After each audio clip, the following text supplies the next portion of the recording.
Hello, नमस्कार दोस्तों, good morning. आप सभी को दोबारा फिर हम जो टॉपिक कल स्टार्ट किए थे उसी टॉपिक को आगे लेके बढ़ते हैं। और हमारा जो टॉपिक था कल दोस्तों वो संधि था, और संधि के बारे में बहुत सारी बेसिक चीज़ें बताई गई। देखो, चीज़ों को हमें समाज में रख के समझना ज़रूरी है, क्योंकि किताबों से चीज़ें सारी क्लियर नहीं होती हैं। और जब भी हम किताबें लिखते हैं दोस्तों, उसमें बहुत सारी चीज़ें हमें ध्यान रखनी होती है, तो उस सारे फैक्चुअल चीज़ों को भी आपको समझना पड़ेगा। जैसे कोई भी किताब अगर हम उसका प्राइस 400 से 500 रुपया रख दें तो प्यारे बच्चों आप लोग नहीं खरीदोगे। इसका रीज़न ये होता है कि हमें किताबों को शॉर्ट में करना पड़ता है और उसका प्राइस भी कम करना पड़ता है। अगर हम सारी चीज़ें किताबों में दे दें तो उसकी कॉस्ट वास्तव में बहुत ज़्यादा बढ़ जाती है, और बच्चा हमेशा 50, 150, 200, 250 तक की ही किताब खरीदना चाहता है। तो ऐसी बहुत सारी बुक है दूसरे सब्जेक्ट की भी मार्केट में जो हमने लिखी है, और उनकी कॉस्ट 500 के 400 के आसपास है दोस्तों। और वो बच्चे वास्तव में पेपर नज़दीक होता है, मजबूरी होती है, कहीं से कोई मैटर नहीं मिला है तो तब खरीदते हैं। तो अपने आप में जब वास्तव में पर्टिकुलर जिस एग्जाम के पर्पज से हम बुक लिखते हैं उस समय बुक की शॉर्टेज हो जाती है। लेकिन मैं सिर्फ ये समझाना चाह रहा हूँ कि वहाँ उस किताबों में हम समाज से लिंक करके चीज़ों को नहीं दे सकते। उसमें सिर्फ हम क्या करते हैं, कॉन्सेप्ट रखते हैं और उसके कुछ क्वेश्चंस रखते हैं। सारे क्वेश्चन नहीं रख पाते हैं, सारी क्वेश्चन की वेराइटी भी नहीं आती, क्योंकि एक बार किताब लिखने के बाद 3 से 4 साल के बाद ही रिपीट हो पाती है। तो आपको ये ध्यान रखना है कि फिलहाल जो एग्जाम हमारे हैं उनमें क्वेश्चन की वेराइटी चेंज हो रही है, क्वेश्चन के स्टैंडर्ड चेंज हो रहे हैं। तो पहले के जो तरीके थे क्वेश्चनों को पूछने का वो अलग था, लेकिन आज के जो तरीके हैं वो अलग है। किताबों में क्या चल रहा है, मैं किसी भी पब्लिकेशन की ना बड़ाई करूंगा ना बुराई करूंगा, क्योंकि बहुत सारी पब्लिकेशन तो मैं भी जुड़ा हूं। तो उसमें रीजन ये होता है कि कोई किताब 4-5 साल या 10 साल पहले छापी है, उसका कवर चेंज किया, उसमें येलो, ब्लैक, ब्लू, रेड बहुत सारे कलर मिक्स करके उसका कवर थोड़ा सा इफेक्टिव बना देते हैं, जिससे आप थोड़ा एक्टिव हो जाओ और जल्दी से उस बुक को आप खरीद लो। मैटर वही है, इंडेक्स वही है पुराना। अब आपको ये ध्यान रखना, सिलेबस चेंज हो जाते हैं हर 2-3 भर्तियों के बाद में। एग्जाम बॉडी चेंज हो रही थी, ठीक है, तो पहले को ऑफलाइन एग्जाम होते थे, अब हम ऑनलाइन है। अब जो एग्जाम ले रहे हैं वो अलग कंपनी है, जैसे ऑनलाइन एग्जामों में TCS कंपनी का अपना सबसे पहले नाम आता है। तो TCS कंपनी के जो क्वेश्चन है वो अलग है। और जब कोई एग्जाम बॉडी लेती थी, कोई यानी यूपी, महाराष्ट्र या एनीथिंग, झारखंड, बिहार या राजस्थान या हरियाणा की कोई भी जो एग्जाम बॉडी जो एग्जाम को कंडक्ट कराते थे, उनकी क्वेश्चन की वैरायटी अलग थी। आपको ये चीज समझना पड़ेगा कि ऑफलाइन और ऑनलाइन बहुत सारे एग्जाम आप लोगों को देने हैं, और दोनों की क्वेश्चन की वैरायटी अलग है। सिलेबस बेशक एक हो, क्वेश्चन के स्टैंडर्ड अलग है, लॉजिक अलग है, तो उसी को अपने आप को आपको अपडेट रखना है। और बिना अपडेट रहे प्यारे दोस्तों आप फाइनली सिलेक्शन आप नहीं ले सकते। नॉलेज तो इकट्ठी कर सकते हो, आप वास्तव में किसी चीज को लॉजिकली सीख सकते हो, लेकिन वो सीखी हुई चीज जब तक काम ना आए तो उसका कोई औचित्य नहीं है। तो उन्हीं सब चीजों को समझना है। कल जो हमने टॉपिक शुरू किया था वो था हमारा प्यारे दोस्तों संधि।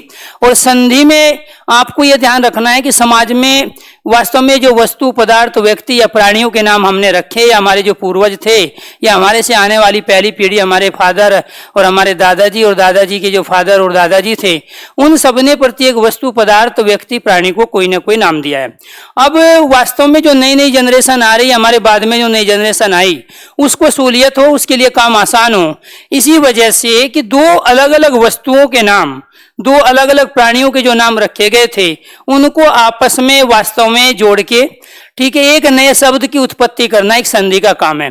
हम हिंदी के अंदर प्यारे दोस्तों आपको ये ध्यान रखना है, 4 तरह से हम शब्दों का निर्माण कर लेते हैं पुराने शब्दों से, जो समाज में बिखरे होते हैं। समाज में अलग अलग वस्तु के जो नाम होते हैं, पदार्थों के नाम होते हैं, वो हो सकता है कोई निर्जीव वस्तु हो, कोई सजीव हो, कोई जड़ हो तो कोई चेतन हो, उनको भी हम आपस में मिला के नया शब्द बना लेते हैं। उसमें से एक प्रक्रिया दोस्तों हमारी संधि है, नए शब्दों को बनाने की, पुराने शब्दों के माध्यम से 2 वर्णों का मेल करके। एक हम उपसर्ग के आधार पे भी नए शब्द बना लेते हैं। फॉर एग्जाम्पल संधि में तो हम आपको बता चुके हैं, जैसे एक शब्द हमारे पास क्या था, विद्या, और दूसरा शब्द क्या था, आल्य। तो जब यहाँ संस्कृत में कम्युनिकेशन हो रहा था दोस्तों, तो वास्तव में जो शिक्षा शब्द हैं, ठीक है, ये बाद में आया, ज्ञान शब्द ये है। उससे पहले हम उसके लिए क्या प्रयोग कर रहे थे, हम विद्या प्रयोग कर रहे थे। और घर जो शब्द है, मंदिर जो शब्द है, उसके लिए हम आल्य का प्रयोग कर रहे थे, क्योंकि ये घर शब्द तब आया जब हिंदी की उत्पत्ति, उद्भव और विकास हुआ, वो 1000 ईस्वी के आसपास की बात है। तो आपको ये ध्यान रखना, उससे पहले आल्य का प्रयोग हम घर के लिए कर रहे थे, मंदिर के लिए कर रहे थे। तो यानी कि एक समाज में शब्द प्रचलित था विद्या, दूसरा प्रचलित शब्द था हमारा आल्य। दो अलग अलग वस्तुओं के नाम, पदार्थों के नाम, विषयों के नाम को आपस में मिलाया, और मिलाने की प्रक्रिया क्या रखी हमने कि जो बाद वाला, पहला जो शब्द होता है उसका बाद वाला भाग लेते हैं, उसका बाद वाला अंश लेते हैं, और लास्ट में यहाँ देखो क्या है, आ। अगर आपको यकीन नहीं आया तो लास्ट में क्या है, तो आप यहाँ देखो, ये यहाँ से लेके यहाँ तक द है और यहाँ से लेके यहाँ तक ये है। यानी कि जो ये वर्ण बना है ये आधा द और ये से मिलके बना है, और चूंकि यहाँ या है तो यहाँ पर इस विद्या के अंदर प्यारे दोस्तों, ये जब या आप बोल रहे हो तो इस या में से साउंड लास्ट में क्या आई, आ। तो जो लास्ट में साउंड आई, मान के चलो आपको पता नहीं चल रहा है क्योंकि मैंने जानबूझ के इसी कंडीशन को समझाने के लिए लिया है, क्योंकि ये संयुक्त व्यंजन है, और संयुक्त व्यंजन में दो व्यंजन होते हैं, पहले वाला ऊपर वाला आधा होता है और बाद वाला नीचे वाला पूरा होता है। जैसे द्वारा शब्द है, तो इस द्वारा में प्यारे दोस्तों आपको ये ध्यान रखना है, द आधा है और यहाँ पर वे जो है वो पूरा है। आप इसका उच्चारण करो या इसका उच्चारण करो, बात एक ही है। जबकि आप लोग समझते क्या हो, आप इस द को पूरा समझते हो और वे को आधा, लेकिन होता क्या है, द आधा होता है और वे होता है पूरा। तो यहाँ ऊपर वाला हमेशा आधा मिलेगा, वो कोई भी शब्द होता हो, जो संयुक्त व्यंजन जो भी होते हैं, जब दो व्यंजनों को हम एक साथ लिखते हैं तो ऊपर वाला पहले वाला हमेशा आधा, बाद वाला नीचे वाला हमेशा पूरा होता है। तो आपको ये ध्यान रखना, जब भी हमने उच्चारण किया तो लास्ट में साउंड आ रही, विद्या आ की साउंड आ रही है, तो जब हम पूरे को बोलेंगे जो लास्ट में साउंड आए तब भी हमें वही लिखनी है, या फिर हम लास्ट में देखना होता है कि यहाँ क्या है, उसको हमने यहाँ लिखा, इसमें से निकाल के जो पहले बाद वाला शब्द होता है उसका पहले वाला भाग हम लेते हैं, जो भी पूरा वर्ण। अगर ये ए होता तो ए लेते, आ है तो आ, ई है तो ई होता। मान के चलो यहाँ शब्द आ जाता विज्ञान, तो आपको ये ध्यान रखना है ये लास्ट में शब्द होता, तो लेकिन यहाँ पर ई जो मात्रा है वो हमेशा बाद में दी जाती है और बाद में ही बोली जाती है। यहाँ वर्ण क्या है, वह है, तो इसीलिए यहाँ अगर ये विज्ञान बाद में होता तो हम क्या लेते, वह लेते, क्योंकि मात्राएं बाद में लिखी जाती हैं, बाद में बोली जाती है। तो दोस्तों यहाँ हमने इन दोनों वर्णों का मेल किया और दोनों वर्णों का मेल करके हमने बना लिया आ। अब इसी विद्यालय शब्द के अंदर आपको यह ध्यान रखना है कि संधि शब्द के बिल्कुल बीचों बीच में होती है, क्योंकि हम जो दो वर्ण मिला रहे हैं वो वास्तव में पहले वाले शब्द का लास्ट वाला और बाद वाले का पहले वाला भाग मिला रहे हैं, और इससे जो शब्द बना हमारा वो शब्द क्या बन गया, हमारा विद्यालय। और संधि होती है बीच में यहाँ, और यहाँ ये क्या लिखा हुआ है, ये आ है, यानी कि यही कंडीशन यहाँ पे आई है। इसीलिए वास्तव में इन दो पुराने शब्दों से एक नया शब्द बन गया विद्यालय। दूसरा, एक तो संधि के द्वारा हम नए शब्दों का निर्माण करते हैं, दूसरा उपसर्ग लगाकर भी, जैसे शब्द आ गया प्रति, और प्रति में अगर हम वर्ष जोड़ दे तो शब्द क्या बन जाएगा, प्रति वर्ष। तो नया शब्द बना लिया हमने प्रतिवर्ष। ये अलग सेंस में प्रयोग हो रहा था, ये अलग सेंस में प्रयोग हो रहा था। यह शब्द हमने लिया अति, और यहाँ पे दूसरा जो शब्द है वो आचार, और हमने एक नया शब्द बना लिया हत्याचार। तो यानी कि उपसर्गों के द्वारा भी संधि की तरह एक नए शब्दों का निर्माण किया जा सकता है पुराने शब्दों से। तो आपको यह ध्यान रखना है। तो यहाँ पर ही इन सब चीजों को, जैसे यहाँ पे हम पुराने शब्दों से नया शब्द बना रहे थे, ऐसे उपसर्ग के द्वारा भी नया शब्द बनता है, ऐसे प्रत्यय से भी शब्द बनता है। प्रत्यय होता है वो शब्दांश, जो शब्दांश शब्द के आगे लगता है जिसका कोई अर्थ होता है, उपसर्ग होता है। इसके बारे में जब उपसर्ग पढ़ाएंगे हम क्लियर बताएंगे। लेकिन शब्द आ गया हमारे पास सुनार, और इसमें हमने इन प्रत्यय लगाया और एक नया शब्द बना लिया सुनारिन। तो यानी कि प्रत्यय लगाकर भी वो शब्दांश जो किसी शब्द के बाद में लगता है और जिसका कोई अर्थ ना हो, तो वो क्या कहलाता है, वो कहलाता है दोस्तों प्रत्यय। तो यहाँ पर ये इन प्रत्यय है, और यहाँ पर ये जो थे ये क्या थे, उपसर्ग। यानी कि कुछ शब्दों में हम उपसर्ग लगाकर नया शब्द बना लेते हैं, कुछ में हम दो वर्णों के मेल से पुराने शब्दों में नया शब्द बना लेते हैं, और कुछ शब्दों में हम प्रत्यय लगाकर भी नया शब्द बना लेते हैं। और एक लास्ट तरीका होता है हमारा, वो समास के द्वारा। दो अलग अलग शब्द लिए, एक राज और एक पुत्र, और दोनों से हमने क्या बना लिया, राजपुत्र। या फिर एक शब्द हमने माता लिया और एक शब्द हमने पिता लिया, और इन दोनों से हमने क्या बना लिया, पितरों। तो ये समास कहलाया दोस्तों। यानी कि हम समास के द्वारा भी, ये कंडीशन हमारी क्या हुई, चार ऐसे तरीके हमारे पास हैं कि समाज में फैले हुए इधर उधर बिखरे हुए शब्दों से, जो पुराने शब्द जिनको हम कहते हैं, उनसे हम नए शब्द बना लेते हैं।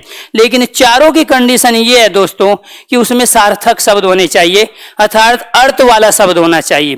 संधि भी दोस्तों उसी में होती है जिसका कोई ना कोई अर्थ होता है, जिसका कोई ना कोई सेंस होता है, किसी न किसी भाव में वो शब्द प्रयोग हो रहा है। फॉर एग्जाम्पल मान के चलो ऐश्वर्य शब्द आ गया। अब ऐश्वर्य में कोई आपसे पूछने लगे संधि बताओ, प्यारे दोस्तों इसमें कोई संधि नहीं होगी, क्योंकि आप जहां से भी तोड़ोगे, मान के चलो एक तो आपने तोड़ लिया यहां से एस, और इधर तोड़ लिया आपने ये, तो यहां अर्थ नहीं है, इस शब्द का कोई अर्थ नहीं है, और जब तक अर्थ नहीं होगा तब तक संधि नहीं होगी। क्योंकि यहां विद्या का अर्थ था, आल्य का अर्थ था, इसीलिए एक सार्थक शब्द बन गया विद्यालय। तो ऐसे कई लाख करोड़ों शब्द है जिनमें कोई संधि नहीं है। तो हो सकता है उसमें प्रत्यय लग के बनाओ या उपसर्ग लग के बनाओ, तो आप ऐसे नहीं कि दुनिया के हर शब्द में कोई ना कोई संधि बता दोगे। संधि के लिए सबसे ज्यादा जरूरी क्या होता है दोस्तों कि पहले शब्द का अर्थ होना चाहिए। जैसे फॉर एग्जाम्पल अगर हम यहां पर ये कहे प्यारे दोस्तों कि अगर हम यहां पर ये शब्द कह ले विज्ञान, ठीक है, इसमें विज्ञान में संधि बताओ, तो यहां एक क्या लगा है हमारा, दूसरा क्या लगा है हमारा ज्ञा। तो यानी कि ये दो आपस में यहां पर नहीं, दोनों का अर्थ तो जरूर है, लेकिन ये जो नया शब्द बना है ये उपसर्ग के द्वारा बना है, संधि के द्वारा नहीं बना है। क्योंकि अगर हम यहाँ पे ई ले और यहाँ पे क्या ले, तो कहीं पे इन दोनों वर्णों का मेल तो नहीं हो रहा है इसमें, और जब दो वर्णों का मेल ही नहीं हुआ तो इसका मतलब संधि भी नहीं होगी। तो संधि के लिए दोनों शब्दों का अर्थ होना चाहिए। और दूसरा आपको यह ध्यान रखना चाहिए कि केवल संधि ही ऐसी नहीं है जिससे नए शब्द बनाए जाते हैं, हम उपसर्ग के द्वारा, प्रत्यय के द्वारा भी नए शब्द बना सकते हैं। चार तरीके हैं जिनमें हम पुराने शब्दों के माध्यम से प्यारे दोस्तों नए शब्दों का निर्माण करते हैं। बशर्ते आपको यह ध्यान रखना चाहिए कि जिसमें आप संधि कर रहे हो, जहां से भी आप तोड़ रहे हो, तो उनके अर्थ होने चाहिए। और कई बार जब अर्थ नहीं होते तो अर्थ बनाने भी पड़ते हैं। तो आज जो हमारा टॉपिक है वो है संधि, और संधि की बेसिक चीजें सारी हम समझ चुके हैं। और हमें जो करना है आज वो करना है स्वर संधि के 5 भेद, और डिटेल में पढ़ना है, आराम से पढ़ना है स्वर संधि के भेद। तो स्वर संधि के दोस्तों 5 भेद होते हैं। अब उन 5 भेदों में पहला जो भेद होता है वो होता है हमारा दीर्घ संधि। दीर्घ संधि। तो दूसरा जो भेद होता है प्यारे दोस्तों वो होता है हमारा यण संधि। और तीसरा जो है वो होता है गुण संधि। और फोर्थ जो होता है हमारा वो होता है वृद्धि संधि। और फिफ्थ जो होता है वो होता है अयादि संधि। तो प्यारे दोस्तों आपको ये ध्यान रखना है कि यहाँ आज जो चर्चा होगी इन 5 भेदों की चर्चा हम करेंगे डिटेल से, क्योंकि संधि जो टॉपिक है हमारा, इसी टॉपिक पर बाकी टॉपिक भी डिपेंड हैं। जैसे आपको ये ध्यान रखना है, अगर हमें उपसर्ग पढ़ने हैं, लॉजिकली उपसर्गों को सीखना है, तो हमें इस टॉपिक की नॉलेज जरूर होनी चाहिए। यदि हमें प्रत्यय का ज्ञान है प्रत्येक शब्द में, तो ये उपसर्ग प्रत्यय या शुद्ध और अशुद्ध वर्तनी के बारे में हमें पढ़ना है, या हमें वर्णमाला को सही ढंग से सीखना है, या हमें प्यारे दोस्तों शुद्ध वाक्य के बारे में अगर वास्तव में सही कॉन्सेप्ट बनाने हैं, तो इन 5 टॉपिक को पढ़ने से पहले हमें ये टॉपिक पढ़ने चाहिए, तब जाके ये सारी चीजें क्लियर हो पाएगी। तो यानी कि हमें वास्तव में संधि को इसलिए पढ़ा रहे हैं क्योंकि सबसे डिफिकल्ट टॉपिक मानते हो आप, और दूसरा इसलिए पढ़ा रहे हैं क्योंकि ये 5 टॉपिक पढ़ने से पहले हमें इस टॉपिक की नॉलेज होगी, तभी हम इन 5 चीजों को समझ पाएंगे। तो लॉजिकली चीजों को लेते हैं और उसी के आधार पे हम इन सारी चीजों को क्लियर करते हैं। दीर्घ का जो अर्थ होता है दोस्तों वो होता है बड़ा। तो आपको यह ध्यान रखना है कि वास्तव में जितने भी हम स्वर पढ़ते हैं, तो कल भी चर्चा की, आज फिर बता रहे हैं, तो वो वास्तव में जो स्वर होते हैं हमारे वो कौन कौन से होते हैं, जैसे ए, आ, ई और ई, इसके बाद ऊ और बड़ा ऊ, ये वाला री, ए और ई, इसके बाद में ओ और औ। इन 11 स्वर का प्रयोग हम कहाँ करते हैं दोस्तों? इन 11 स्वर का प्रयोग कर रहे हैं हम स्वर संधि में, अर्थात हिंदी में। हिंदी के अंदर 11 स्वर होते हैं। स्वर हमें उसे कहते हैं जिसका उच्चारण करते समय किसी दूसरे वर्ण की सहायता ना लेनी पड़े। तो आपको यह ध्यान रखना है, जिसका उच्चारण करते समय किसी दूसरे वर्ण की सहायता नहीं लेते उसे हम क्या कहते हैं? उसे हम कहते हैं स्वर। तो स्वर स्वतंत्र ध्वनियां होती है, तो वास्तव में इसमें किसी दूसरे वर्ण की सहायता नहीं लेते हैं। और हिंदी के अंदर इन 11 स्वर का प्रयोग हम हिंदी के अंदर करते हैं। तो ये हिंदी के अंदर स्वर कितने होते हैं? 11 होते हैं, जबकि संस्कृत में 13 होते हैं। उनमें से एक 12वां जो होता है ये, और एक 13वां जो होता है ये होता है जिसमें कीर्तन में लगता है। इसका प्रयोग कहाँ होता है दोस्तों? ऋचा में। इसका प्रयोग कहाँ होगा? ऋतु में। और इसका प्रयोग कहाँ पे होता है? कृपया में। इसका प्रयोग कीर्तन में होता है। इसका प्रयोग दोस्तों तरण में होता है। इसका प्रयोग कहाँ पे होता है? पितृ में। यानी कि ये 2 वर्ण अगर इन 11 में हम जोड़ दे जो ये लिखे हैं तो इनकी संख्या 13 हो जाती है। हालांकि हम तत्सम शब्दों में इन दोनों का प्रयोग करते हैं। जहां भी इनका प्रयोग हो तो आंखें बंद करके वे तत्सम शब्द होते हैं। हम पढ़ रहे हैं स्वर संधि, और स्वर संधि वहां होगी जहां इन 11 में से कोई भी 2 वर्ण आपस में मिलेंगे। अगर इन 11 में से कोई भी 2 मिलते हैं दोस्तों तो वो क्या कहलाती है? हमारी वो स्वर संधि कहलाती है। क्योंकि आपको ये ध्यान रखना है, जो वर्ण के जो भेद होते हैं वो 3 होते हैं। जैसे फॉर एग्जाम्पल एक शब्द हमारा क्या है? अतः। तो यहां पर ये ए स्वर है, और तय क्या है? इसमें व्यंजन, और ये क्या है? इसमें विसर्ग। और विसर्ग किसके अंदर आते हैं? अयोग वहां के अंदर आते हैं। जब वर्ण के भेद 3 हैं तो स्वाभाविक बात है संधि के जो भेद होते हैं वो 3 होते हैं, एक स्वर संधि, एक व्यंजन संधि और एक विसर्ग संधि। तो आज हम उस टॉपिक को आगे बढ़ा रहे हैं, स्वर संधि के भेद। तो जब वास्तव में यहाँ ए स्वर है, तय व्यंजन है, और इसको हम विसर्ग अर्थात जो अयोग वहां के अंदर आते हैं, तो जब हम 3 प्रकार के अलग अलग वर्णों का प्रयोग कर रहे हैं तो संधि होती है 2 निकटवर्ती वर्णों के बीच में। तो जितने प्रकार के वर्ण होंगे, अक्षर होंगे, ध्वनि होंगी, उतने ही प्रकार की संधि भी होगी। और उसमें से जो पहला भेद है हमारा वो क्या है? स्वर संधि। तो यहां पर आपको यह ध्यान रखना है दोस्तों कि यहां जो दीर्घ संधि है इसको हिंदी में दीर्घ का अर्थ होता है बड़ा। यानी कि जो ये 11 स्वर होते हैं इनमें से जो बड़े स्वर होते हैं वो जहां पर मेल होगा, जैसे ए और ए को मिला के हम क्या बनाते हैं? आ। या ई और ई को मिला के क्या बनाते हैं हम? बड़ा। ऊ या ऊ को मिला के क्या बनाते हैं? बड़ा ऊ। और ये छोटा री और छोटे री को मिला के हम क्या बनाते हैं? बड़ा री। तो आपको ये ध्यान रखना है, जब भी 2 वर्णों के मेल से ये कंडीशन पैदा हो, जब भी 2 एक जैसे वर्ण आपस में मिले और ये वर्ण बने, तो इन्हीं को कहते हैं हम दीर्घ वर्ण। इनको क्या कहते हैं हम? दीर्घ वर्ण। तो यानी कि जब एक जैसे, इस कंडीशन से हमें पता चला कि दीर्घ संधि में हमेशा 2 एक जैसे वर्ण मिलेंगे, अर्थात सजातीय वर्णों का मेल। सजातीय वर्णों का अगर मेल हो रहा है तो आंखें बंद करके वो दीर्घ संधि है। आपको ना तो इसको याद रखना, वो तो बेसिक चीजें मैं बताने के लिए कह रहा हूं कि दीर्घ का अर्थ बड़ा होता है। और उन 11 जिसका वर्णन हम अभी कर रहे थे, उन 11 में से जो बड़े या दीर्घ वर्ण कहलाते हैं दोस्तों, वो हमारे क्या होते हैं? अब दोनों री का अंतर समझो। एक री ये होता है, लेकिन जब वास्तव में इसमें हम एक री इसी तरह का जोड़ दे तो री कैसा बनेगा? जैसे ये एक आ गया, इसी में एक और लगाओ, ये एक, ये फिर दूसरा, ये वाला जो री होता है ये कहलाता है दीर्घ अर्थात बड़ा। तो यानी कि आपको यह ध्यान रखना है कि सजातीय मतलब होते हैं एक जैसे। जहां 2 एक जैसे वर्ण आपस में मिलेंगे वो क्या कहलाएंगे?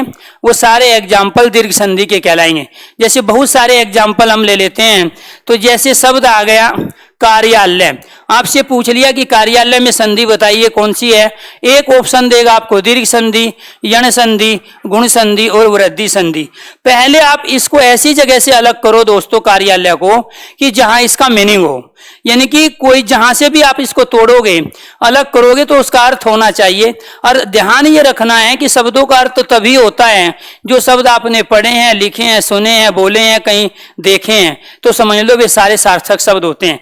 जैसे अगर मैं कहूं कि आपने कहीं पे ये कार्य और लय को नहीं पढ़ा है, क्लियर, क्योंकि यहाँ लय ताल नहीं है, कार्यालय का मतलब यहाँ ताल नहीं है।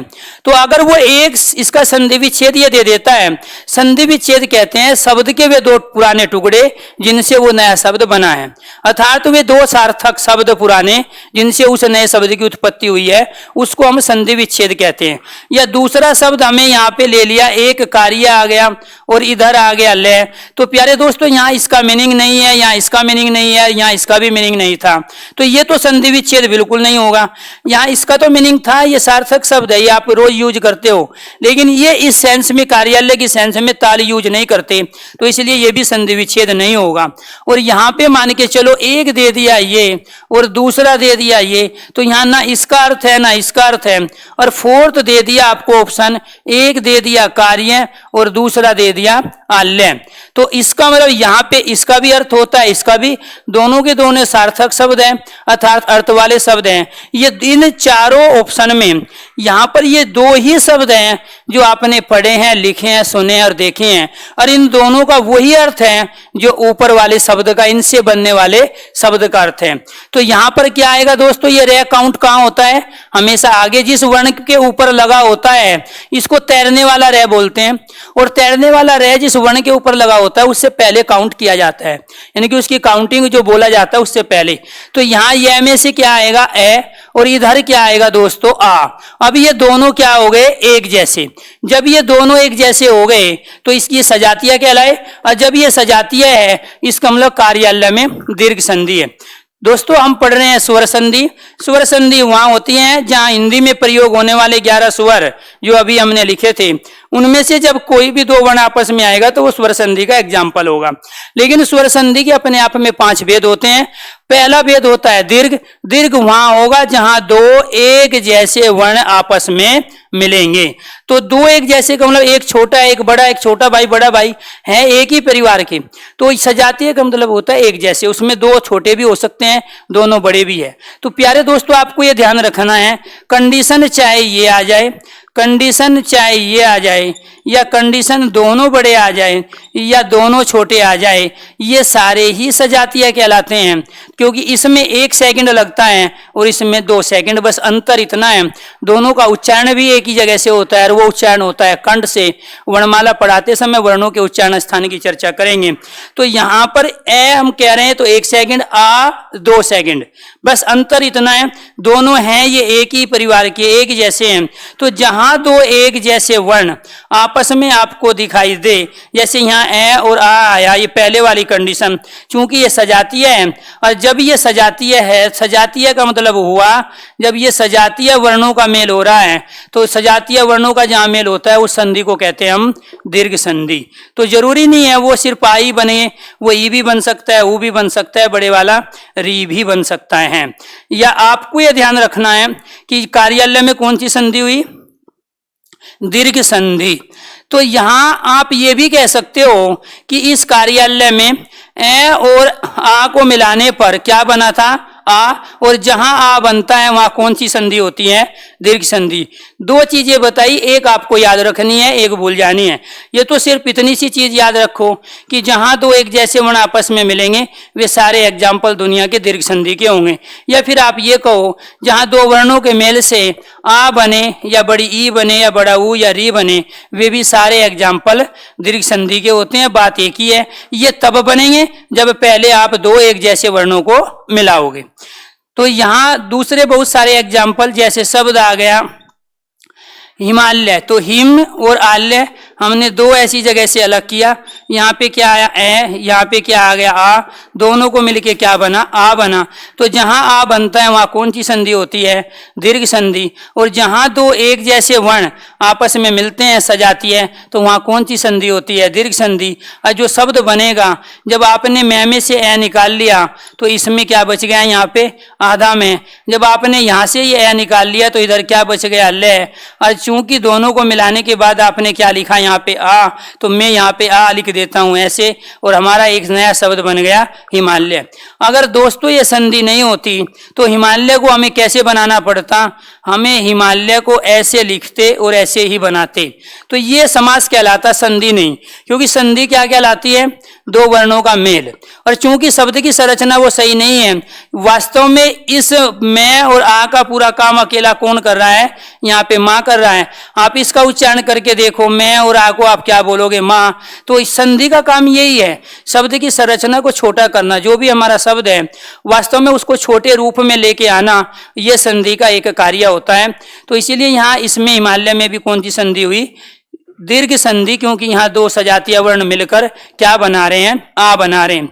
तो ऐसे ही शब्द, बहुत सारे शब्द है दोस्तों जिसके अंदर आप इन सब चीजों को कर सकते हो। शब्द आ गया भावार्थ, अब हम इसके टुकड़े करते हैं। एक शब्द तो आ गया भाव और ये, दूसरा आ गया भावा और ये, और इसके बाद में शब्द आ गया भाव प्लस वार्थ या भाव प्लस वार्थ लिख लेते हैं। और फिर हमने एक जो ऑप्शन लिया वो ले लिया भाव और अर्थ। अब वो कह रहा है कि इसमें से भावार्थ का सही संधि विच्छेद बताइए। इसका मतलब वो ये पूछना चाह रहा है कि भावार्थ जो शब्द बना तो समाज में किन दो रूपों से बना, जो समाज में जो पुराने रूप इसके थे पहले। तो भावार्थ बनने से पहले वे कौन से दो रूप थे, भावार्थ बनने से पहले वे कौन से दो शब्द थे जिनका वास्तव में अर्थ है। तो वो क्या है दोस्तों, फोर्थ यहाँ पे क्या आएगा, वह में से हमने क्या लिया, वह एक व्यंजन है और किसी न किसी व्यंजन में कोई ना कोई स्वर होता है। व्यंजन की डेफिनेशन ही यही है कि जो स्वर की सहायता से बोले जाते हैं उन्हें हम व्यंजन कहते हैं।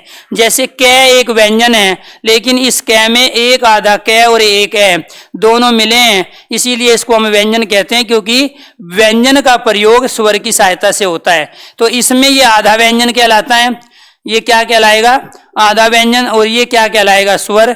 और आधा व्यंजन और स्वर मिलकर ही ये क्या बन जाता है, ये व्यंजन बनता है।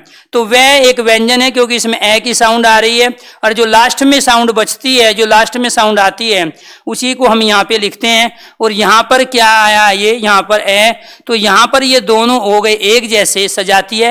और जब ये दोनों सजातीय हो गए तो ये क्या कहलाया, दीर्घ संधि। और यहाँ पर इन दोनों को मिलाने के बाद क्या बना, आ, और जब आ बना है तो ये क्या कहलाया दोस्तों, दीर्घ संधि। और इसका जो सही संधि विच्छेद हुआ वो हुआ भाव और अर्थ, क्योंकि आपने इसको पढ़ा है लेकिन इसको कहीं लिखा देखा नहीं है, इसका कोई अर्थ नहीं है। जब इसका अर्थ नहीं है ये संधि विच्छेद नहीं हो सकती। यहाँ ना तो इसका अर्थ है ना इसका अर्थ है, ये भी संधि विच्छेद नहीं होगी। यहाँ भाव का कोई अर्थ नहीं, वार्थ का अर्थ सारथी होता है, लेकिन यहाँ भावार्थ का अर्थ सारथी नहीं है। तो यहाँ ना इसका अर्थ है इसका अर्थ है, इसलिए ये भी संधि विच्छेद नहीं होगी। यहाँ इसका भी अर्थ है इसका भी है, दोनों सार्थक शब्द है, दोनों आपने पढ़े हैं, लिखे हैं, देखे हैं। तो प्यारे दोस्तों इसीलिए आपको ये ध्यान रखना है कि भावार्थ जो शब्द हैं वो अपने आप में दोनों सार्थक हैं, और सार्थक शब्दों से ही सार्थक शब्दों का निर्माण होता है। क्योंकि ये प्रकृति का नियम है कि मियाँ बीबी दोनों ठीक होंगे तो नए बच्चे पैदा होंगे, और मियाँ बीबी में एक में भी दिक्कत होगी तो वास्तव में किसी भी संतान की उत्पत्ति नहीं हो सकती है। तो अर्थ दोनों का होना चाहिए, पहले वाले का भी होना चाहिए और बाद वाले का भी होना चाहिए। इसीलिए बहुत सारे आपको इसी तरह के एग्जाम्पल लेके इन सब चीज़ों को प्रूफ करना है। तो ऐसे ही शब्द, जैसे शब्द आ गया यहाँ पे प्यारे दोस्तों दीपावली, तो इसको दीपावली को ऐसी जगह से तोड़ो जहां इसका अर्थ हो जाए। तो आप ऐसे भी नहीं कर सकते कि एक दीप ले लिया और एक वली ले लिया, तो यहाँ वली का कोई अर्थ नहीं है। तो डायरेक्ट आपको ऐसी जगह से तोड़ना है जो आपने लिखा है, पढ़ा है, सुना है, देखा है। तो यहाँ ऐसे भी नहीं कर सकते आप इसमें दीपा ले लोगे। तो क्या है, यहाँ पे एक दीप और दूसरा जो है वो आवली है। तो यहाँ पे पे में क्या लिया, ए, इधर से क्या आ गया, आ, और ये दोनों मिलके क्या बना रहे हैं दोस्तों, आ बना रहे हैं। तो यहाँ ये दोनों के दोनों क्या है, सजातीय है। और जब ये सजातीय है तो सजातीय वर्णों का जहाँ मेल होता है तो दीर्घ संधि होती है। और जहाँ दो वर्ण मिलने के बाद में आ बनता हो एक जैसे, तो वहाँ पे भी कौन सी संधि होती है, दीर्घ संधि। ऐसे ही शब्द आ गया दयानंद, तो यहाँ दयानंद में कहाँ से तोड़ोगे, दया प्लस आनंद। तो जो भी दयानंद का अर्थ होता है तो वहां पर क्या आया, ये आ, इधर से क्या लिया हमने आ, और दोनों को मिलाया तो क्या बन गया, आ। तो दोस्तों आपको ये ध्यान रखना है कि ये जो आ आया है, तो जहां ये आ बनता है तो दीर्घ संधि, जहां दो एक जैसे वर्ण मिलते हैं तो वो भी क्या होते हैं, दीर्घ संधि। बहुत सारे आपको ये ध्यान रखना है राकेश, जब सारी कंडीशन समझ जाओगे तो अपने जो भी आपके टॉपिक्स हैं या जो भी आपके पास एग्जाम्पल है उसमें ये कंडीशन इंप्लीमेंट करना। तो अगर ये कंडीशन इंप्लीमेंट हो रही है तो इसका मतलब स्वर संधि के किसी वेद के अंदर है, लेकिन जब इसके अंदर कंप्लीट नहीं होती है तो आपको ये ध्यान रखना है दोस्त, ठीक है, कि फिर इसका मतलब वो व्यंजन संधि का उदाहरण है या फिर दोस्त वो वास्तव में विसर्ग संधि का उदाहरण है। क्योंकि जब तक टॉपिक कंप्लीट नहीं होगा तब तक कोई ना कोई डाउट रहेगा, जैसे टॉपिक कंप्लीट हो जाएगा तो आपके पास कोई डाउट नहीं होगा, क्योंकि टीचर वही है। टॉपिक कंप्लीट होने के बाद अगर डाउट बच गए तो इसका मतलब फिर आपको टीचर बदल लेना चाहिए, फिर टीचर कंप्लीट नहीं है। तो यहाँ पहले सारी चीजों को समझो, क्योंकि आपने बहुत सारी चीज बिना सीक्वेंस के समझी है, बिना लॉजिक के समझी है। तो मैंने अलग से कुछ नहीं बताया आपको। समाज में बहुत सारे शब्द हम यूज कर रहे थे, अलग अलग वस्तु पदार्थ, उन पुराने शब्दों को उठाया, किसी दूसरे शब्द के साथ वर्णों के आधार पर हमने मिलाया और एक नए शब्द की हमने उसमें प्यारे दोस्तों वास्तव में निर्माण कर लिया।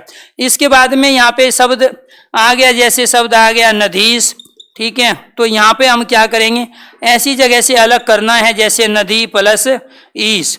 तो यहाँ पर क्या लेंगे हम, बड़ा ई, इधर पे क्या लिया, बड़ा ई, दोनों मिलके क्या हो गए, तो ये दोनों क्या हुए, सजातीय। और जब ये दोनों सजातीय हुए और जहाँ सजातीय वर्णों का मेल होता है वो दीर्घ संधि है, और जहाँ बड़ा ई बनता है दोस्तों वो भी क्या कहलाता है, दीर्घ संधि। तो यहाँ नदी, ईस का मतलब होता है स्वामी, जो नदी का स्वामी होता है वो क्या कहलाता है, वो कहलाता है नदीस। तो ऐसे बहुत सारे एग्जाम्पल, जैसे दोस्तों हमने शब्द लिया रविंदर, तो यहाँ आपको ये ध्यान रखना है रवि और इंद्र, यहाँ पे क्या लिया हमने ई, यहाँ पे क्या लिया ई, दोनों क्या है, ये सजाती है, और दोनों को मिलके क्या बना, बड़ा ई। और जब बड़ा ई बन रहा है तो वहाँ कौन सी संधि होगी, वहाँ दीर्घ संधि होगी, क्योंकि यहाँ पर दो सजातीय वर्ण आपस में मिल रहे हैं और जहाँ सजातीय वर्ण होते हैं तो वो दीर्घ संधि कहलाते हैं। ऐसे ही शब्द आता है कपीस, तो ये जो कपीस है, रविंदर जो शब्द है प्यारे दोस्तों, ये वाली वर्तनी सही है, क्योंकि आप इसमें छोटी ई की मात्रा देते हो, और नदीस की भी यही वर्तनी सही है। कपि कहते हैं बंदर को, ईस कहते हैं स्वामी को, जो बंदर का स्वामी है वो क्या कहलाएगा। यहाँ पे आ गया एक छोटा ही और यहाँ पे आ गया बड़ा, एक छोटा है एक बड़ा है, बनेगा बड़ा ही, और दोनों क्या है, सजाती है, बेशक उसमें से एक छोटा और एक बड़ा हो। अब विजातीय कैसे होंगे, विजातीय का मतलब होता है जैसे ए के बाद ई आ गया, ए के बाद ऊ आ गया, ये विजातीय कहलाते हैं, यानी कि अलग अलग है, ये सजातीय नहीं होंगे। लेकिन जब एक जैसे वर्ण आपस में आए, चाहे बड़े आए चाहे दोनों छोटे आए, या एक छोटा एक बड़ा आए, तो ये क्या कहलाते हैं दोस्तों, ये कहलाते हैं सजातीय वर्ण।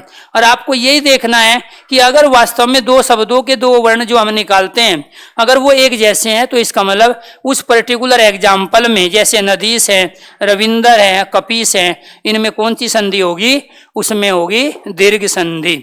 तो यहाँ पर ऐसे जो भी आपके पास एग्जाम्पल है उन सब में यही कंडीशन इंप्लीमेंट करके आपको देखनी है। तो इसके बाद में मान के चलो वहां पे शब्द आ गया भानुदय, लघुर्मी, वधूत्सव, क्योंकि ये ज्यादा पूछे जाते हैं, ये लॉजिकली है, ये इतनी बार एग्जामों में रिपीट हुए हैं क्योंकि इनमें थोड़ा लॉजिक भी है, मैं इसलिए जानबूझ के एग्जाम्पल लेता हूं दोस्तों।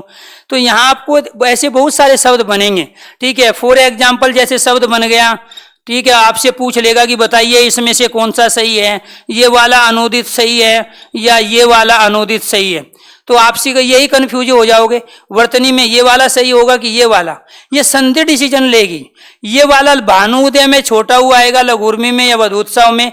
तो यहाँ इनमें से अगर मैं पूछने लगूँ कौन सा सही है कौन सा गलत, शब्द है अर्थात वर्तनी है, तो ये वर्तनी का जो डिसीजन होता है प्यारे दोस्तों, वो डिसीजन कौन है, संधि के आधार पर लिया जाता है।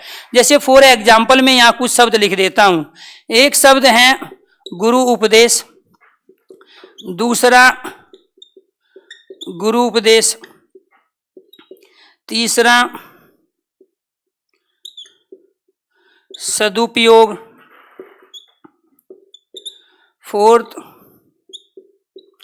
दुरुपयोग, और फिफ्थ दुरुपयोग और 6 अनूदित। तो मैंने दोस्तों ये तमाम यहाँ पे लिए। अब आपसे पूछना चाहता हूँ कि ये बताइए जो 6 ये शब्द लिखे हैं इनमें से कौन सी वर्तनी सही है और कौन सी वर्तनी गलत है। या मैं ये पूछना चाहता हूँ कि इनमें सही शब्द कौन सा है और गलत शब्द कौन सा है। जब तक संधि नहीं जानोगे तब तक आप इनको नहीं कर पाओगे, क्योंकि वर्तनी जो होती है दोस्तों वो संधि पर डिपेंड है। अगर संधि आपने सीख ली तो वर्तनी की सारी चीजें ऑटोमेटिक हमें पता चल जाता है। और शुद्ध वाक्य के अंदर भी यही पूछा जाता है कि वाक्य अशुद्ध है तो उसका एक कारण वर्तनी की अशुद्धि भी होता है। तो यानी कि टॉपिक आपस में लिंक है और जब तक आप इनके अंतर को नहीं समझोगे तब तक हम नहीं बता सकते। तो इसीलिए आपको यह ध्यान रखना है। तो यहाँ पर जैसे शब्द आ गया गुरु उपदेश, तो इसमें यह बताना है आपको कि कौन सा सही है, 1 2 ये कौन सा सही और गलत है। लेकिन मैं कोई बात नहीं, मैं यहाँ पे आपको बताना चाहता हूँ कि यहाँ जो ये शब्द है ये एक तो गुरु शब्द से मिलके बना है और दूसरा शब्द क्या है, उपदेश। तो यहाँ गुरु और उपदेश को मिलके क्या बना। तो जब यहाँ गुरु में चूंकि छोटा ऊ आता है, आपको यह ध्यान रखना है, गुरु में कभी बड़ा ऊ नहीं आता। यही चीज वहां वो लॉजिकली पूछता है। ये जो ऊ होता है दोस्तों ये होता है छोटा ऊ, और जब इसमें हम ये घुंडी मोड़ देते हैं तो ये कहलाता है बड़े वाला ऊ। और वो इन्हीं दोनों के अंतर को पूछता है। यही लॉजिक है, छोटी छोटी चीजों से पूछ के उसे कई टॉपिक की नॉलेज चेक कर लेता है। तो यहाँ पे क्या आया, उपदेश में छोटा ऊ, और जब दोनों छोटे ऊ एक छोटा ऊ के साथ दूसरा मिलेगा तो क्या बनेगा, बड़ा। इसलिए सेकंड वाली वर्तनी सही है और पहली वाली वर्तनी गलत है, क्योंकि पहली वाली वर्तनी में गुरु में छोटा ऊ आया है। जब उपदेश का छोटा ऊ और गुरु का छोटा ऊ मिल जाते हैं तो वो क्या बनेगा। तो वर्तनी के रूप में भी पूछा सकता है, या फिर वो पूछ ले कि बताइए संधि बताइए कौन सी है गुरु उपदेश में। तो गुरु उपदेश में जो संधि है प्यारे दोस्तों वो कौन सी संधि हुई, सजातीय वर्ण। और जहां सजातीय वर्ण होते हैं वो क्या कहलाया, दीर्घ संधि। सही वर्तनी कौन सी हुई, ये कहलाई हमारी गलत वर्तनी। अब इसमें सदुपयोग सही है कि गलत है, क्योंकि यहाँ आपको ये ध्यान रखना है दोस्तों, एक होता है यहाँ पे सद और दूसरा शब्द क्या है हमारा उपयोग। जब उपयोग में छोटा ऊ आता है तो प्यारे दोस्तों यहाँ पे बड़ा ऊ नहीं आ सकता, क्योंकि यहाँ आपको ये ध्यान रखना है कि यहाँ पे जो बड़े ऊ दिया है ये वाली वर्तनी गलत है, क्योंकि इस वाली वर्तनी में क्या आएगा, यहाँ ये आधा दे और ऊ मिलके क्या बनेगा दोस्तों, ये वाला दू बनेगा। और जब ये दू बनेगा छोटी मात्रा तो यहाँ आई है बड़ी, तो ये वर्तनी क्या है, गलत है। जैसे दुरुपयोग शब्द है, दुरुपयोग शब्द में आपको ये ध्यान रखना है यहाँ पर कि ठीक है, एक शब्द हमारा क्या है दुर और दूसरा इसमें क्या आया हुआ है उपयोग। यहाँ इस वाले आधे रह में जब हम ऊ बनाएंगे तो हमारा क्या बनेगा, ये बिना घुंडी वाला ऊ बनेगा। ये वर्तनी सही है और ये वर्तनी गलत है। जबकि किताबों में, न्यूज़पेपर में, इलेक्ट्रॉनिक और प्रिंट दोनों मीडिया इस दुरुपयोग का प्रयोग करते हैं, जो कि गलत है। क्योंकि वहां इस वाले रे व्यंजन में ये वाला स्वर जब मिलेगा तो ये उपयोग में आता है छोटा ऊ, और जब उपयोग में छोटा ऊ है तो शब्द हमारा क्या बनेगा, हमारे छोटा ऊ वाला शब्द बनेगा। इसीलिए आपको ये ध्यान रखना है। ऐसे शब्द जैसे आए अनुदित, ये भी अपने आप में अलग है, क्योंकि अनुदित जो शब्द बना वो दो से मिलके बना। एक तो इसमें अनु उपसर्ग है और दूसरा है उदित। तो आपको ये ध्यान रखना है, इसमें क्या आएगा दोस्तों, छोटा ऊ, और इधर भी क्या आएगा, छोटा ऊ, और दोनों मिलके क्या हो जाएंगे, बड़ा ऊ। और जब दोनों मिलके बड़े ऊ जाएंगे ये वर्तनी गलत हो जाएगी। और दोस्तों आपको ये ध्यान रखना है, ये वाली वर्तनी क्या हो जाएगी, सही। यानी कि अनुदित जो शब्द बनेगा वो ये बनेगा। कई बार एग्जाम बहुत सारे ये वर्तनी में पूछे जा चुके हैं जो मैंने आपसे के सामने लिख दिए। इसीलिए दावा करता हूं कि जो आएगा वो व्हाइट बोर्ड से आएगा, आपको ज़्यादा एफर्ट लगाने की जरूरत नहीं है। विद्वान लेखक साहित्यकार नहीं बनना है, हमें कम्पिटिटिव एग्जाम को फाइट करना है, सिलेक्शन लेना है, और सिलेक्शन से जुड़ी हुई तमाम चीज़ें इस व्हाइट बोर्ड और PDF नोट्स के रूप में आपको मिलेगी। लेकिन वो कैसे मिलेगी, कब मिलेगी, ये टॉपिक कंप्लीट जब हो जाएगा, जब मैं आपको ये ध्यान रखना स्वर संधि के 5 भेद विसर्ग संधि में करा लूँगा और उसके बाद में व्यंजन संधि में करा लूँगा, तब मैं वास्तव में क्वेश्चंस लूँगा। इसके बहुत सारे क्वेश्चंस जो वास्तव में स्क्रीन पे भी आप देख पाओगे और उनका सॉल्यूशन हम देंगे। तो जब ये 40-50 क्वेश्चन हम संधि के लेंगे तो प्यारे दोस्तों उससे पहले आपको पीडीएफ नोट्स, यानी कि जैसे भी मैंने यहाँ पे व्हाइट बोर्ड का काम कंप्लीट कर दिया तो वो फिर पीडीएफ का काम होगा, और पीडीएफ का काम कंप्लीट होने के बाद में फिर हम वे 50-60 क्वेश्चन लेंगे अलग अलग वेराइटी के जो संधि के बनते हैं। फिर आप और हम दोनों मिलकर उन क्वेश्चनों को सोल्व करने की कोशिश करेंगे लॉजिकली। तो इस चीजें सीक्वेंस में चलेगी, आपको ये ध्यान रखना है। हमें जब बहुत ज्यादा जल्दी भी नहीं है चीजों को, क्योंकि हमें पता है हम अपना सिलेबस किस तरह से वास्तव में आप तक पहुंचा सकते हैं। तो यहाँ पर ये वर्तनी वाला क्वेश्चन किस पे डिपेंड था दोस्तों? ये संधि पे डिपेंड था, तब आप वर्तनी कर पाओगे, इसलिए आपको संधि पढ़ाई जा रही है। दूसरा आपको ये ध्यान रखना, ये गलत था, ये वाला सही था, ये इसमें गलत था, ये वाला इसमें क्या था सही था, इसमें ये वाला दोस्तों क्या था गलत था। वो कंडीशन समझ गए। ग्रुप देश में कौन सी संधि हो गई? दो एक जैसे वर्ण है तो कौन सी संधि होगी? सजातीय वर्ण है, सजातीय वर्ण है, दीर्घ संधि हुई। क्योंकि यहाँ आपको ये ध्यान रखना है, इसमें संधि आगे बताएंगे व्यंजन और विसर्ग में जब पढ़ाएंगे। यहाँ ये भी दो एक जैसे वर्ण है, जब ये दो एक जैसे वर्ण है, अनुदित में भी कौन सी संधि हुई प्यारे दोस्तों? दीर्घ संधि, क्योंकि एक जैसे वर्णों का प्रयोग यहाँ पे हो रहा है। तो दूसरी चीज आपको ये ध्यान रखनी है, ये वर्तनी उपसर्ग, अब मान के चलो जरूरी है वो आपसे अनुदित में संधि पूछे, वो पूछ लेगा अनुदित में आप उपसर्ग बताओ क्या है, और आपको 4 ऑप्शन दे देगा। एक ऑप्शन देगा ए, दूसरा ऑप्शन देगा अन, तीसरा ऑप्शन देगा आपको अनु, और 4th ऑप्शन देगा आपको अनु। अब जिसने रटा है वो तो बता देगा, बाकी थोड़ा ही बता पाएंगे। रट के चीजें नहीं होती है। बहुत सारे बच्चे तो इसमें ए ही करके आएंगे, और जो ए नहीं करके आए बाकी बच्चे वे इसको करके आएंगे, 4 तक तो पहुंचेंगे नहीं। मैं दावा करता हूं 92% बच्चे ऊपर से 3 में से कोई एक उपसर्ग बताएंगे अनुदित में, क्योंकि सारी चीज किताबों से रटी है, लॉजिक का पता ही नहीं कैसे बना है। तो उपसर्ग को पहचानने के लिए संधि का ज्ञान होना जरूरी है कि वास्तव में वे कौन से 2 शब्द हैं जिनसे वो बना हुआ है। तो यहाँ पर राइट आंसर क्या है दोस्तों हमारा? ये, और ये सारे क्या है हमारे गलत है, क्योंकि आप इसको देखोगे तो इसको लगा दोगे, आपको अर्थ ही नहीं पता है कि वास्तव में इसका अर्थ क्या होता है। तो अनु का अर्थ होता है पीछे। तो आपको यह ध्यान रखना है प्यारे दोस्तों कि जब तक हमें अर्थ नहीं पता हो, शब्दांश के बारे में नहीं पता हो, तो वो सारी चीजें हमें संधि के आधार पे ज्ञान होगा और वहीं से हमें पहचानना पड़ेगा। तो यहाँ पे कैसे करोगे आप? भानु और उदय, क्योंकि ऑप्शन में आपको ये ध्यान रखना है ये वाला भी देगा आपको, लेकिन ये वाला ऑप्शन सही नहीं है, क्योंकि भानु जो अपने आप में अकेला लिखा जाएगा उसमें क्या आएगा? छोटा ऊ। अब यहाँ पर एक छोटा ऊ आया, इधर पे छोटा ऊ आया तो क्या बन गया? बड़ा ऊ। और ये दोनों क्या बन गए? सजातीय है। और जब ये सजातीय है तो इसमें कौन सी संधि हुई? दीर्घ संधि। यहाँ पे दोस्तों एक आएगा लघु, लघु में छोटा ऊ आता है, और दूसरा आएगा उर्मी। लेकिन आपको एक ऑप्शन ये दे देगा और दूसरा ऑप्शन आपको मिलेगा ये, और आप इसी को करके आओगे, क्योंकि आपके टीचर और आपकी किताबों में यही लिखा हुआ है। इसीलिए यहाँ पे जो छोटा ऊ आया है लघु और उर्मी में, आप इसी को सही मानोगे। जितनी भी किताबें हैं लघु उर्मी का सही संधि विच्छेद ये दिया हुआ है, जबकि इस शब्द का कोई मीनिंग होता ही नहीं, और जिसका मीनिंग नहीं होता उससे नया शब्द नहीं बनता। नए शब्द बनाने के लिए मियाँ बीवी दोनों को ठीक होना पड़ता है, तब जाके नए बच्चे पैदा होते हैं। तो ऐसे ही वही कंडीशन यहाँ पे भी होती है। यहाँ से आएगा छोटा ऊ, इधर से आएगा बड़ा ऊ, दोनों मिलके क्या बनाएंगे? बड़ा ऊ। और ये दोनों क्या कहलाते हैं? सजातीय।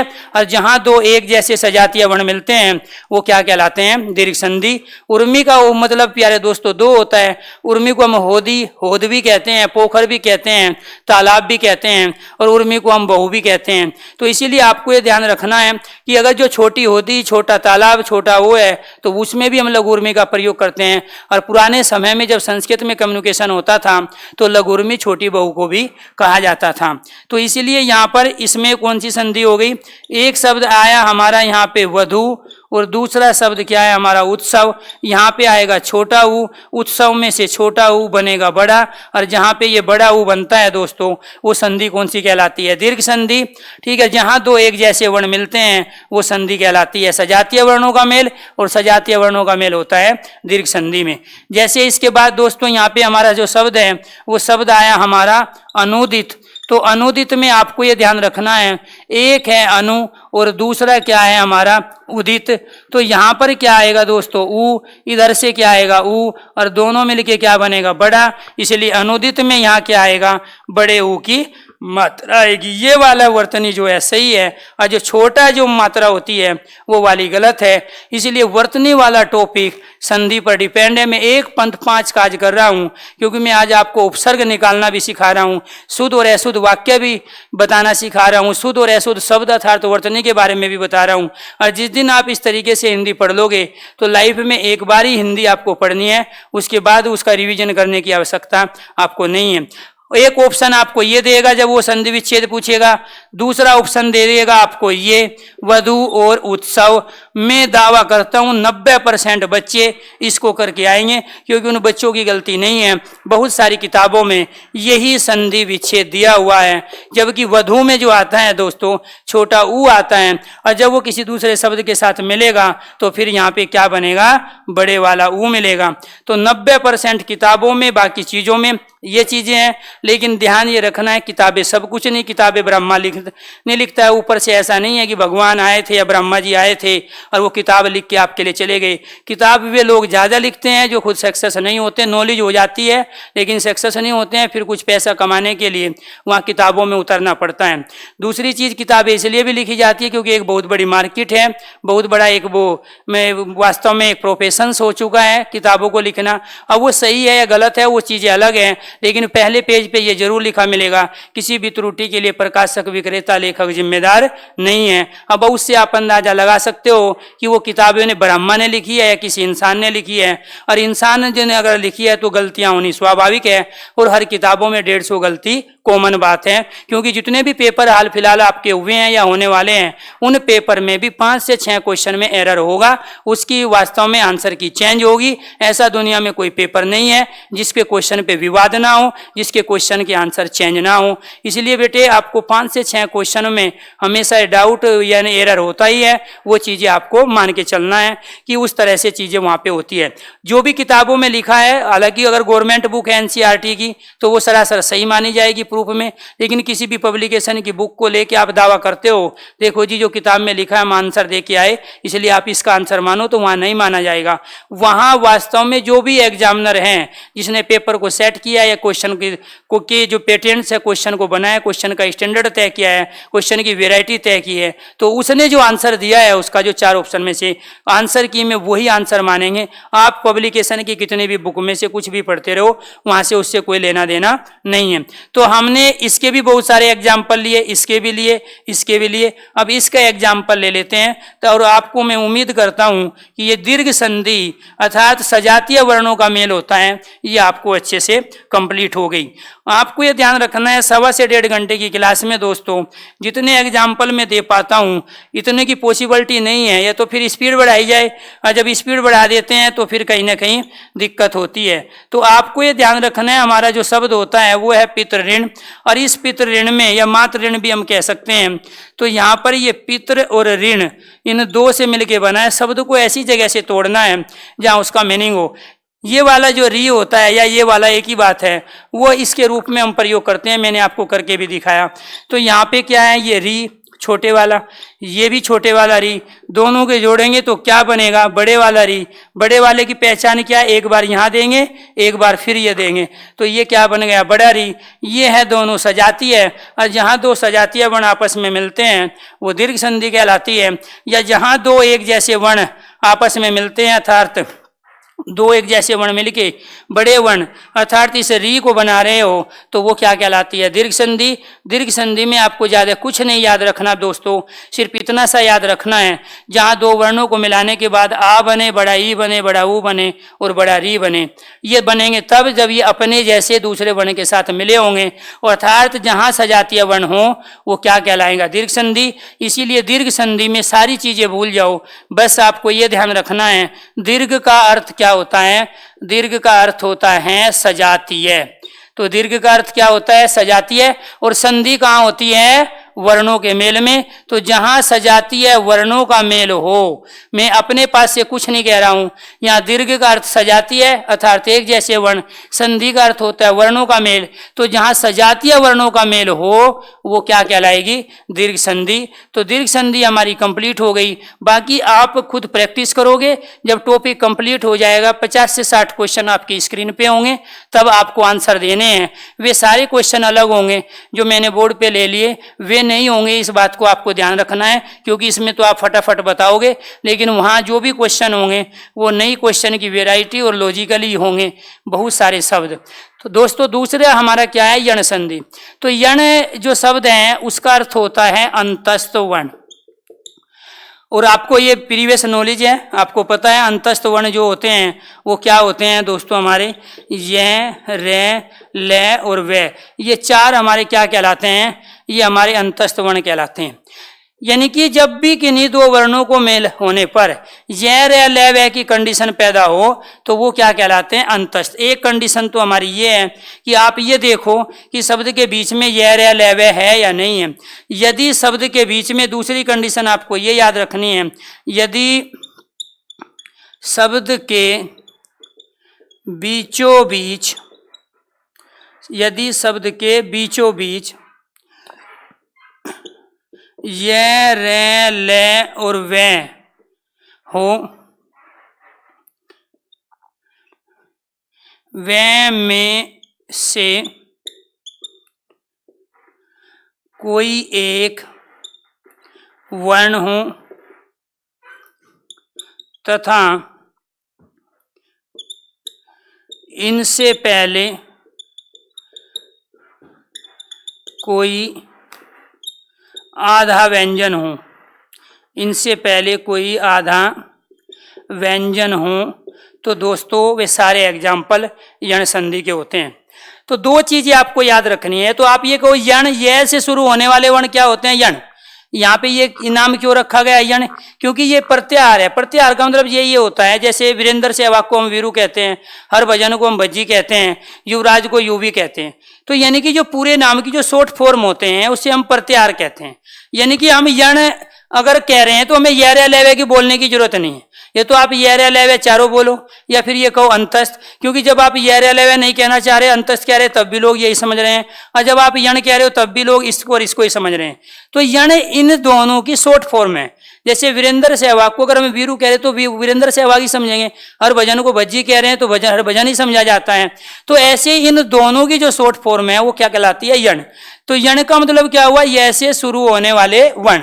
अंतस्थ वर्ण इन्हें इसलिए कहते हैं क्योंकि जब हम इनका उच्चारण करते हैं तो फेफड़े पहले अंदर की तरफ को वायु खींचते हैं, तब फिर बाहर निकालते हैं। आप अपने यहाँ हाथ लगा के देख सकते हो, ये, रे, ले, वे, पहले आपका हाथ थोड़ा अंदर जाएगा फिर बाहर की तरफ आएगा। जैसे पंप में से हवा भरते हैं अगर साइकिल में, तो पहले वो पंप को ऊपर खींचना पड़ता है, फिर नीचे जाके हवा उसमें निकलती है। पानी हम निकालते हैं नल से तो पहले नल में पानी ऊपर आता है और फिर नीचे जाता है। सेम उसी कंडीशन में यहाँ होता है, इसी वजह से इनको कहा गया अंतस्थ। अंतस्थ मतलब अंदर, यानी कि जो अंदर से आए।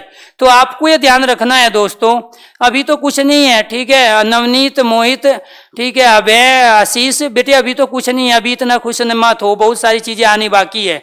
अगर इतना सारा पढ़ाने पे ही आप इतने ज्यादा फुदकने लगो तो समझ लो अब बाकी तो बहुत सारी चीजें बची हुई है।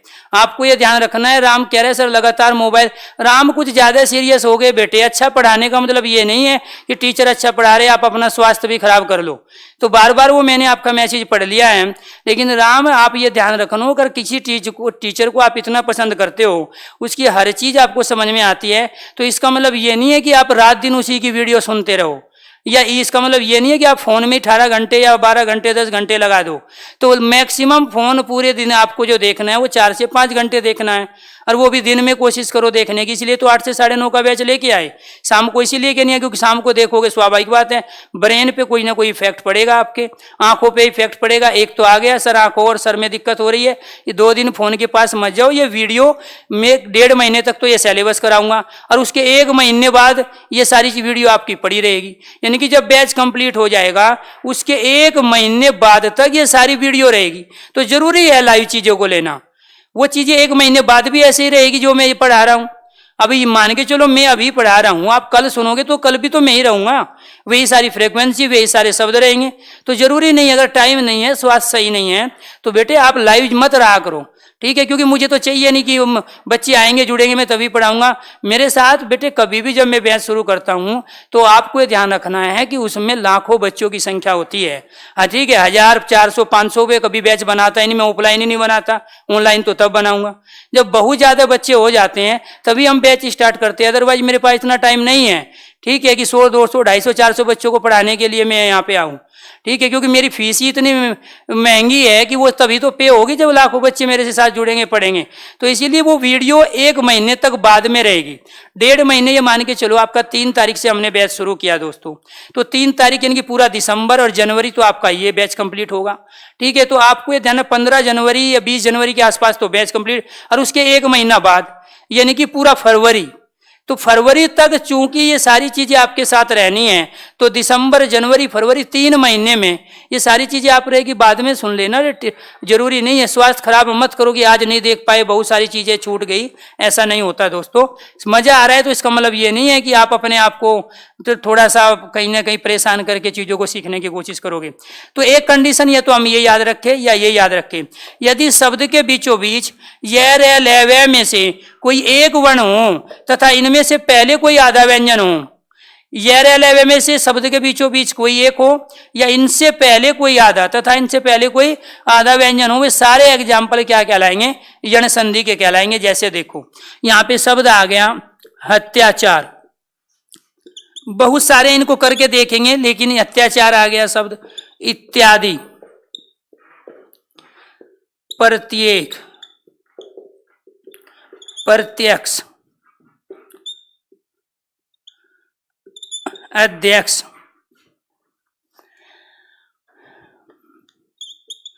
अध्यादेश,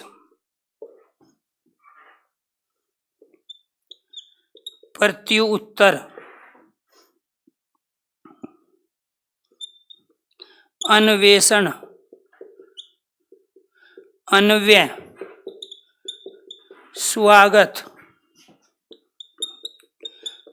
मात्राज्ञा, पित्राज्ञा, पित्रादेश, एनीथिंग, बहुत सारे एग्जाम्पल हम ले सकते हैं दोस्तों। अब यहां बीच में क्या है शब्द, हम क्या कह रहे हैं, यदि शब्द के बीचों बीच यह हो, बीच में ये रहा है, अब वो यह हो या ये बात एक, ये वो मात्राएं हैं सब, ठीक है। यहाँ पे यह पे आ की मात्रा, वर्ण तो यह है ना, तो यहाँ बीच में क्या है यह, उससे पहले क्या है आधा तय, जब बीच में यह उससे पहले आधा तय तो यण संधि होगा, क्यों, कंडीशन है।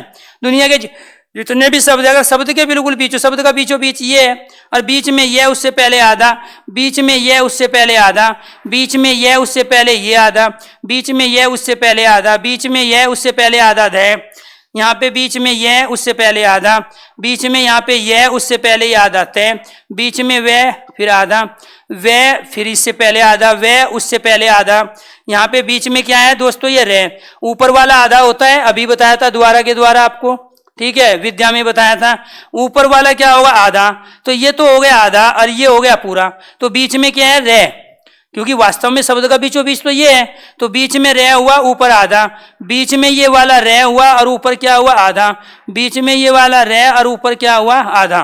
तो इसका मतलब ये हुआ कि हमारे पास कंडीशन ये आई, यदि शब्द के बिल्कुल बीचों बीच ये रह लेवे में से कोई एक कंडीशन हो और उससे पहले कोई आधा व्यंजन हो, वे सारे के सारे क्या कहलाएंगे, यण संधि।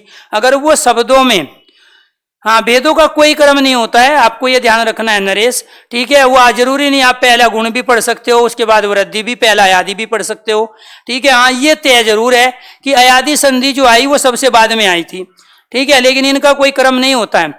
तो आपको ये ध्यान रखना है कि यहाँ बीच में क्या हो रहा था, कंडीशन यह रह वह की थी, और जब बीच में कंडीशन यह रह वह की थी, उससे पहले कोई आधा मिल रहा था, तो सारे एग्जाम्पल यण संधि के। या आप ये कहोगे कि संतस्थ वर्ण बीच में होते हैं, यह रह वह बने दो वर्णों के मेल से, अभी करके दिखाते हैं। जैसे एक शब्द आ गया दयानंद, अब दयानंद में यण संधि क्यों नहीं है, बीच में तो यह है लेकिन इससे पहले आधा नहीं है। अगर इसमें बीच में से पहले कोई आधा व्यंजन होता तो ये भी क्या बन जाता, यण संधि का एग्जाम्पल, लेकिन इसमें बीच में यह है लेकिन उससे पहले आधा नहीं है। दूसरा आपको ये ध्यान रखना है दोस्तों, जैसे हमारे पास यहाँ शब्द आया, क्या आया, अत्याचार, तो यहाँ पे एक शब्द है हमारा अति और दूसरा क्या है, आचार। क्लियर? तो यहाँ अति में से हम क्या लेंगे, ई, इधर से क्या लेंगे, आ। ई और आ का एक साथ उच्चारण करो तो क्या बनेगा, या बना। क्लियर? तो जब ई और आ को एक साथ बोल रहे हैं तो क्या बन गया, या बन गया।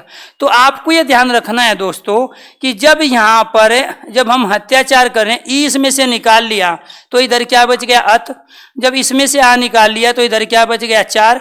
और इन दोनों को जोड़ने पर क्या बना था, या लिख लिया हमने यहाँ पे दोस्तों। और जब या यहाँ पे लिख लिया तो शब्द बन गया हमारा अत्याचार। यानी कि ई और आ जब दो वर्णों को मिलाने पर ये रे लेवे वो वर्ण बने, ये उसके बाद मात्रा लगी है, यह बने या बने, बात एक ही है दोस्तों, वो एक ही चीज है, यह बने या बने, या ये बने या यू बने, ये सारी चीजें एक ही है क्योंकि इन सब में मात्रा लगी हुई है। ठीक है? और जिसको मात्रा की नॉलेज नहीं है तो आपको ये ध्यान रखना है, जैसे कै है दोस्तों, कै में है की मात्रा है, का के अंदर कौन सी मात्रा है, आ की मात्रा है। जब हम की करते हैं तो इसके अंदर मात्रा, जब ये बड़ा की करते हैं तो इसके अंदर बड़ी मात्रा, जब हम कू करते हैं तो ये छोटे ऊ की मात्रा, जब हम बड़े की करते हैं तो बड़े ऊ की मात्रा। और आपको ये ध्यान रखना है, जब हम ये वाला देते हैं तो इसके अंदर क्या होता है, ये मात्रा। जब हम के कह रहे हैं तो इसके अंदर ये मात्रा। और जब हम दो मात्रा वाले के का प्रयोग करते हैं तो ये मात्रा। और जब को का प्रयोग करते हैं तो औ की मात्रा। और जब दोस्तों हम इसका प्रयोग करते हैं, कऊ का प्रयोग करते हैं तो इसके अंदर कौन सी मात्रा होती है, औ की। यानी कि वहाँ यह बने या बने बात एक ही है, यह बने या बने या ये बने या यू बने, बन वहाँ यह ही रहा है। और जब यह बन रहा है उससे पहले कोई आधा दिखाई दे तो वे क्या कहलाएंगे, यण संधि के उदाहरण कहलाएंगे। कुछ नहीं याद रखना है, यण का मतलब होता है यह से शुरू होने वाले, यण यह से शुरू होने, यह से शुरू कौन से वर्ण होते हैं, यह रे लेव। इसका दूसरा क्या है, यण का मतलब क्या होता है, अंतस्थ वर्ण। अंतस्थ कौन से होते हैं, ये चार वर्ण। तो इन चार वर्णों को हम क्या कहते हैं, अंतस्थ। दूसरी कंडीशन क्या है, शब्द के बिल्कुल बीचों बीच में यह रे लेव में से कोई एक वर्ण हो और उनसे पहले कोई आधा व्यंजन हो। जैसे तमाम एग्जाम्पल है, अब इनको प्रूफ करके देखो सारी चीजों को, कैसे ये प्रूफ होता है। ठीक है? तो इनको जब प्रूफ करोगे तभी आपको समझ में आएगा कि वास्तव में शब्द बनते कैसे हैं। कंडीशन तो आपने समझ ली, बहुत सारे एग्जाम्पल भी आपने देख लिए। अब इन एग्जाम्पलों के साथ आपको तमाम वे चीजें भी समझनी जरूरी है कि आखिरकार ये बने कैसे। या जरूरी ये भी है कि इसमें वर्तनी कौन सी सही होगी, या ये भी जरूरी है इसमें उपसर्ग कौन सा सही होगा। अब मान के चलो आपसे शब्द अत्याचार दे दिया और आपसे पूछ रहा है इसमें उपसर्ग बताओ। एक तो ऑप्शन दे दिया ये, दूसरा आपको ऑप्शन मिल गया दोस्तों अथ, तीसरा ऑप्शन मिल गया आपको ये वाला अथ, और फोर्थ ऑप्शन मिल गया आपको अति। क्या करके आओगे, 90% इसको, 2% इसको, 1% इसको, बाकी जो बच गया वो करके आएगा फोर्थ। और राइट आंसर क्या है इसमें, फोर्थ। ये भी गलत है, ये भी गलत है, यहाँ ये तीनों के तीनों क्या है, गलत। राइट आंसर अति। अति का कब पता चलेगा, या तो रट के, और रट के कभी सिलेक्शन होता नहीं है, या फिर आपको ये पता हो कि ये किन दो शब्दों से मिलके बना है। और जब आपको ये पता चल जाए दोस्तों कि ये किन दो शब्दों से मिलके बना होता है, तभी आप बता पाओगे इसमें कौन सा उपसर्ग है। तो मैं ये कहना चाह रहा हूँ, मैं संधि इसलिए पढ़ा रहा हूँ कि सबसे दुनिया का सबसे डिफिकल्ट टॉपिक है ग्रामर में। दुनिया में जितनी भी लैंग्वेज है उस लैंग्वेज का जो ग्रामर होता है वो सबसे डिफिकल्ट विषय होता है। और उस विषय में भी जो ग्रामर के अंदर जितने भी सब्जेक्ट आते हैं या सब टॉपिक आते हैं वो सब में संधि वास्तव में डिफिकल्ट है, क्योंकि आज तक संधि क्लियर नहीं हुई, जबकि अपनी लाइफ में 10 से 15 बार संधि को पढ़ चुके हो, लेकिन वो क्या करते थे, हर बार रट के पढ़ते थे। तो यहाँ पे वास्तव में ये दो शब्द समाज में थे, एक था अति और दूसरा था आचार।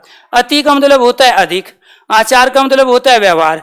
जब व्यवहार की हद हो जाए, व्यवहार की अति हो जाए, जब व्यवहार बहुत ज्यादा बुरा हो जाए तो उसे क्या कहते हैं हम, अत्याचार। समाज में ये दो शब्द थे पहले, ये नहीं होते तो आज हमारे पास ये शब्द भी नहीं होता।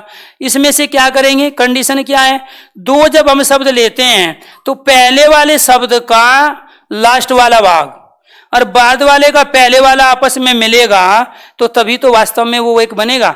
मुझे ये दो चीज आपस में मिलानी है।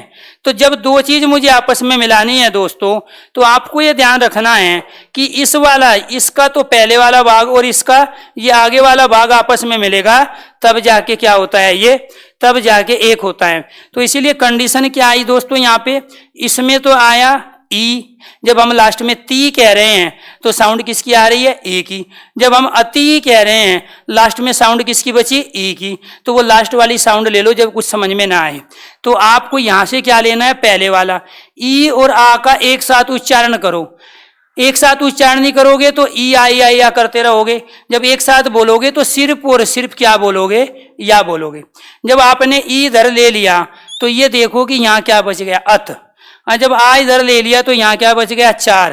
और जब आपने ई और आ को मिलाया तो क्या बना, या। अब उस या को लिख लो यहाँ, शब्द बन गया अत्याचार।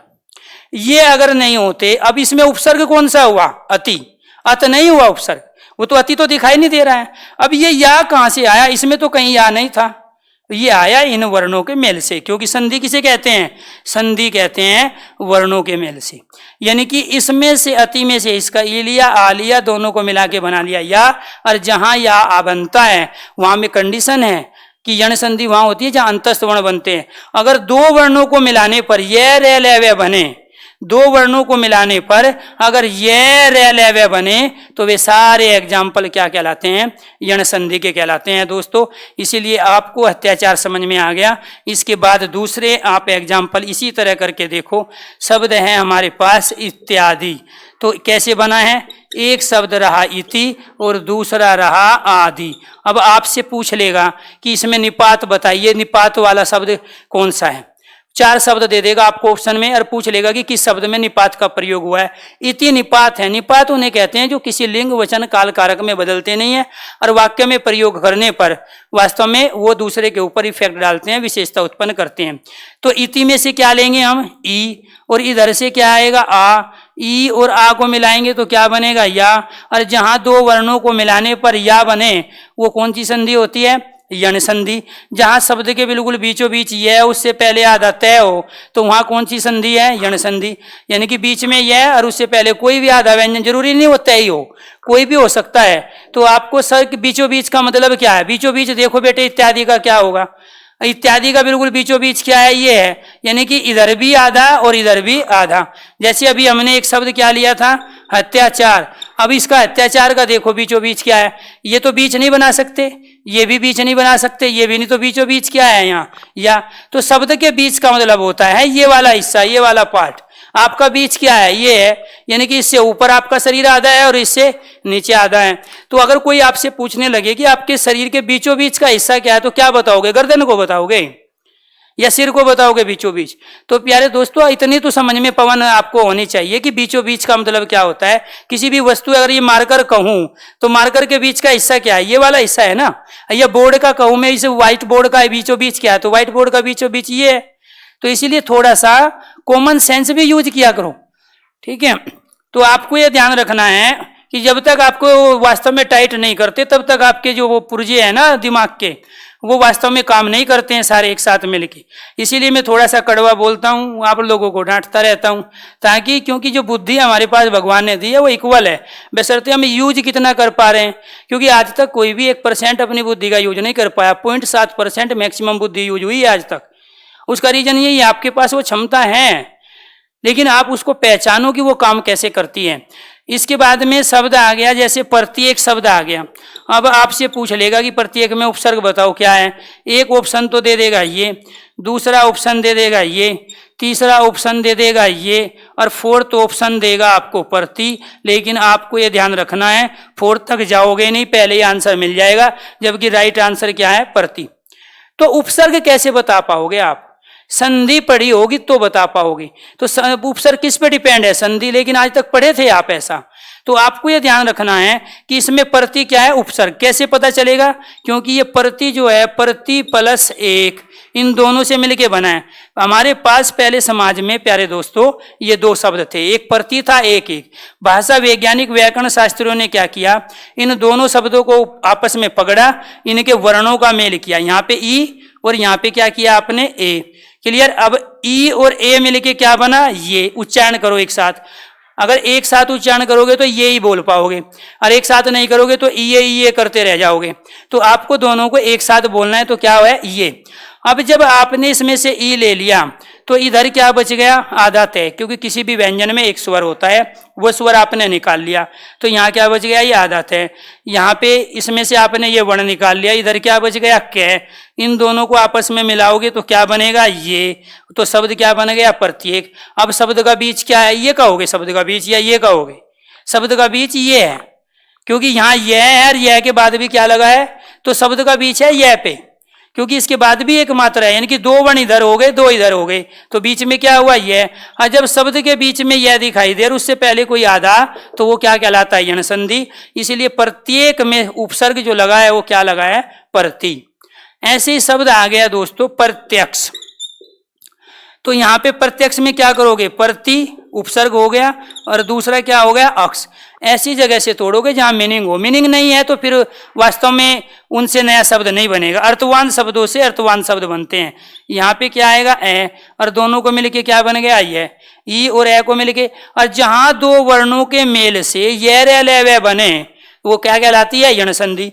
दो वर्णों का मेल हुआ संधि है, और दो वर्णों के मेल से बना क्या, यह। और यह कहाँ बनता है, यण संधि में, क्योंकि जो यह से शुरू होते हैं अर्थात अंतस्थ वर्ण, अंतस्थ वर्ण में आता है यह, शब्द के बिल्कुल बीचों बीच है यह, उससे पहले आधा। यानी कि चार चार कंडीशन आपको बता रहे हैं, कोई एक याद रख लो। या तो ये याद रखो बीच में यह, पहले आधा यण संधि होगी, या ये कहोगी यहाँ इन दोनों वर्णों को मिलाने पर क्या बन रहा है, यह, और जहाँ यह बनता है तो वो यण संधि होती है। या ये कहोगी इन दोनों को मिलाने पर अंतस्थ वर्ण बन रहा है। अंतस्थ वर्ण होते हैं चार, यह या लय, उसमें से बन रहा है यह, और जब यह बन रहा है तो क्या कहलाएगी, यण संधि। जब आपने इसमें से ई निकाला तो इधर क्या बच गया, पर्थ। जब यहां से आपने ए निकाल लिया तो इधर क्या बच गया, ये। और इन दोनों को मिलाया तो क्या बन गया, ऐसे बनते हैं शब्द प्रत्यक्ष। आप क्या करके आओगे प्रत्यक्ष में, या तो इसको बता के आओगे उपसर्ग, या फिर पर को ही बता दोगे, क्योंकि पर से प्रकार पर आर भी बनता है, आपने पढ़ा है, यही दिखाई देगा, इसी को आप उपसर्ग मान के आओगे, जो कि गलत है।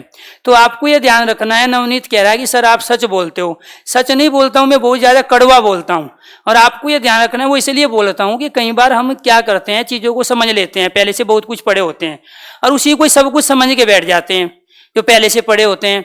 और मैं कभी भी वास्तव में बच्चों को अपने साथ चिपकाता नहीं हूं कि बेटे आ जाओ पढ़ लो, ठीक है हम ये भी करेंगे, वो भी देंगे, ये भी देंगे। हम कुछ नहीं देंगे। बच्चे तो मांगते रहते हैं सर पीडीएफ दे दो।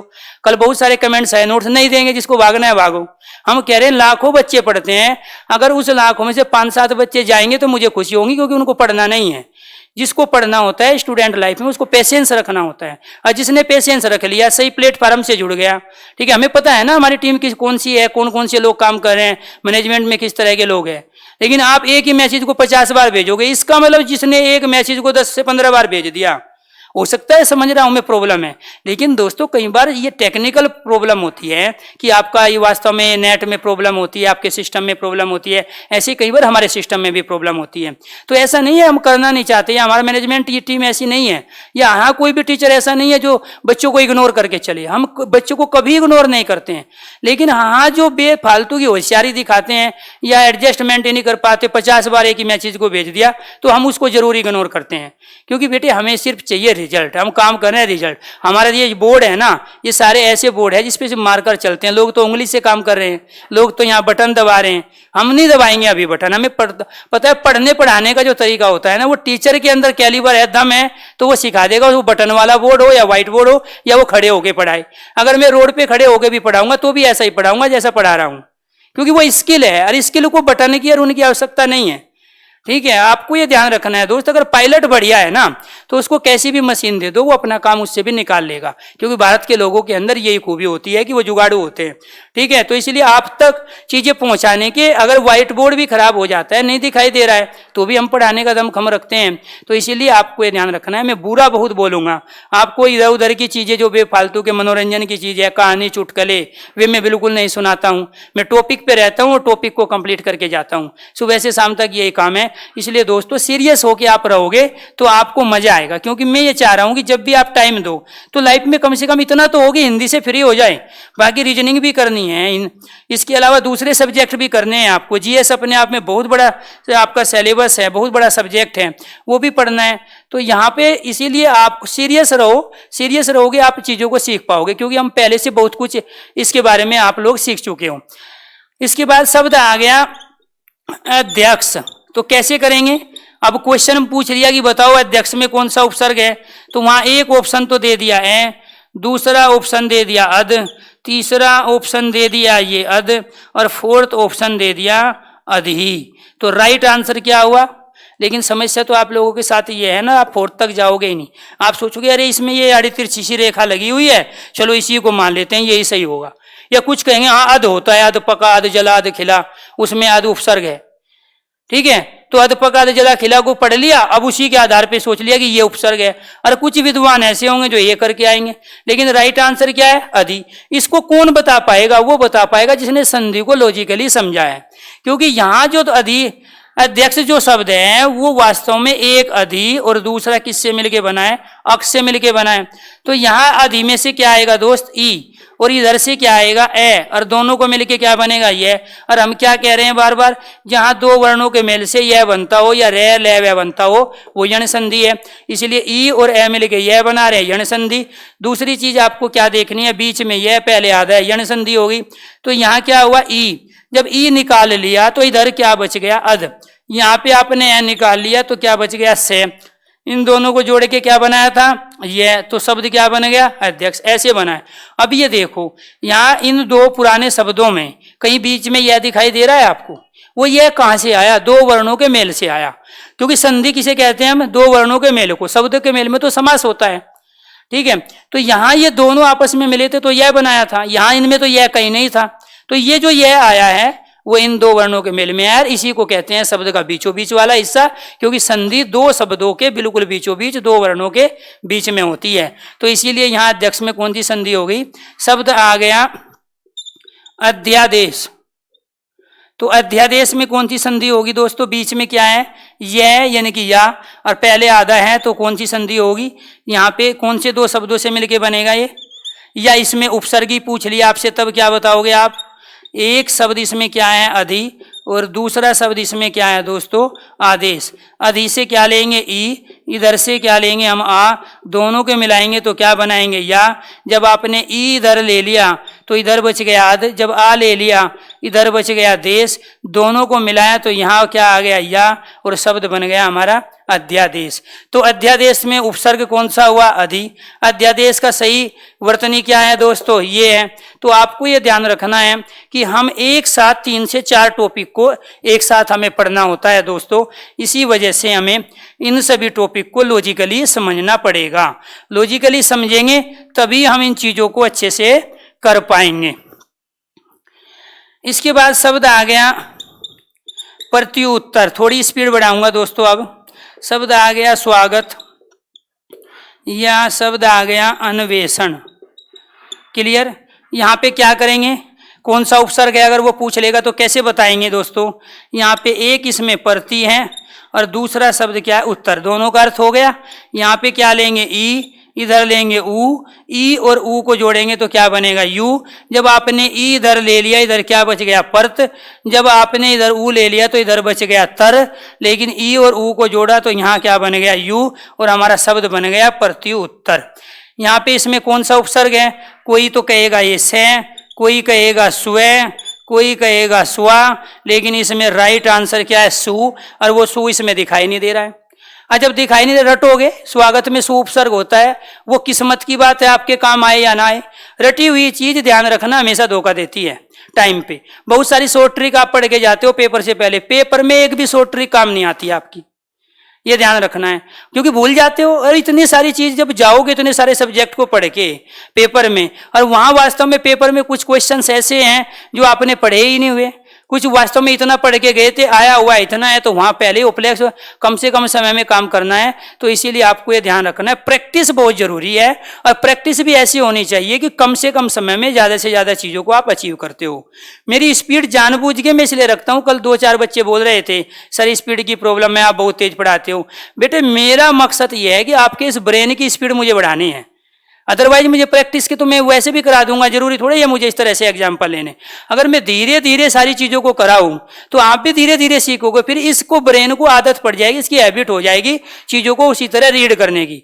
और जैसे ही वास्तव में इसको आदत हैबिट हुई चीजों को धीरे धीरे सोल्व करने की, तो समझ लो कभी भी टाइम पर पेपर अपना सोल्यूशन आप नहीं कर पाओगे, पूरा पेपर सोल्व नहीं कर पाओगे, क्योंकि वहां मैथ और रीजनिंग के साथ हिंदी आती है। हिंदी नहीं आती सिर्फ, ठीक है, और भी सब्जेक्ट आते हैं। और मैथ रीजनिंग को टाइम कब दोगे? जब हिंदी से टाइम बचा के आप चीजों को निकाल के दोगे। और मान के चलो 50 क्वेश्चन कहीं हिंदी के आए हैं, और 50 क्वेश्चन को अगर 15 मिनट में कर पा रहे हो तो 35 मिनट बचाई ना आपने।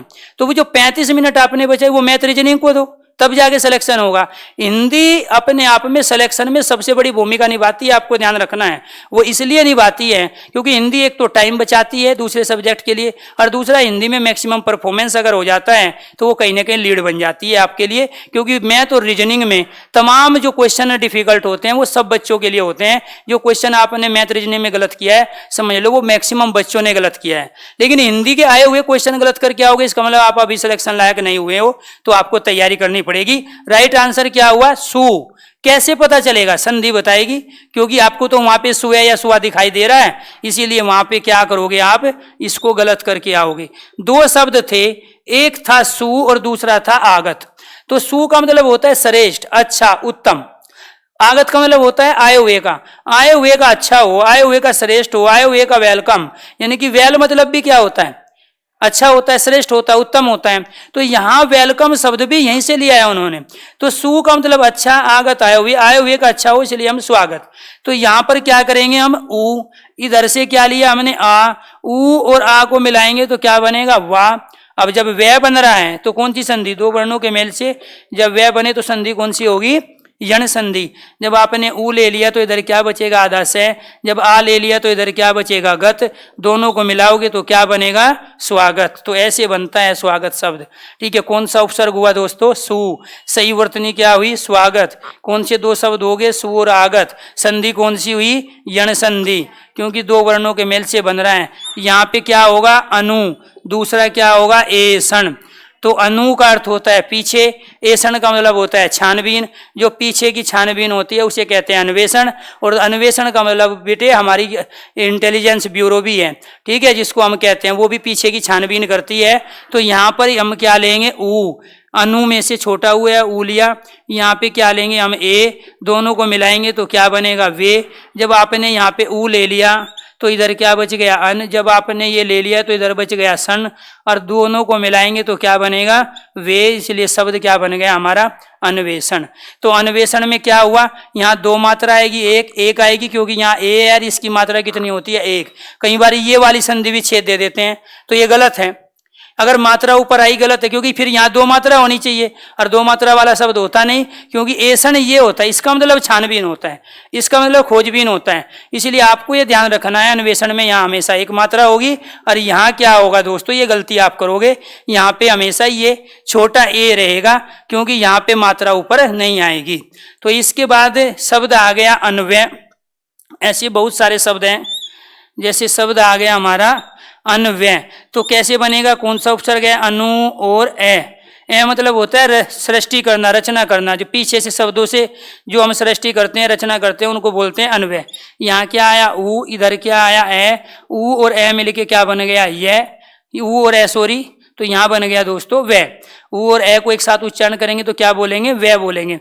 तो यहाँ जब ऊ ले लिया तो अन बच गया, यहाँ बच गया ये, दोनों को मिलाया तो वे, तो शब्द क्या बन गया? अन्वय। तो ऐसे ही शब्द हमारे मात्राज्ञा,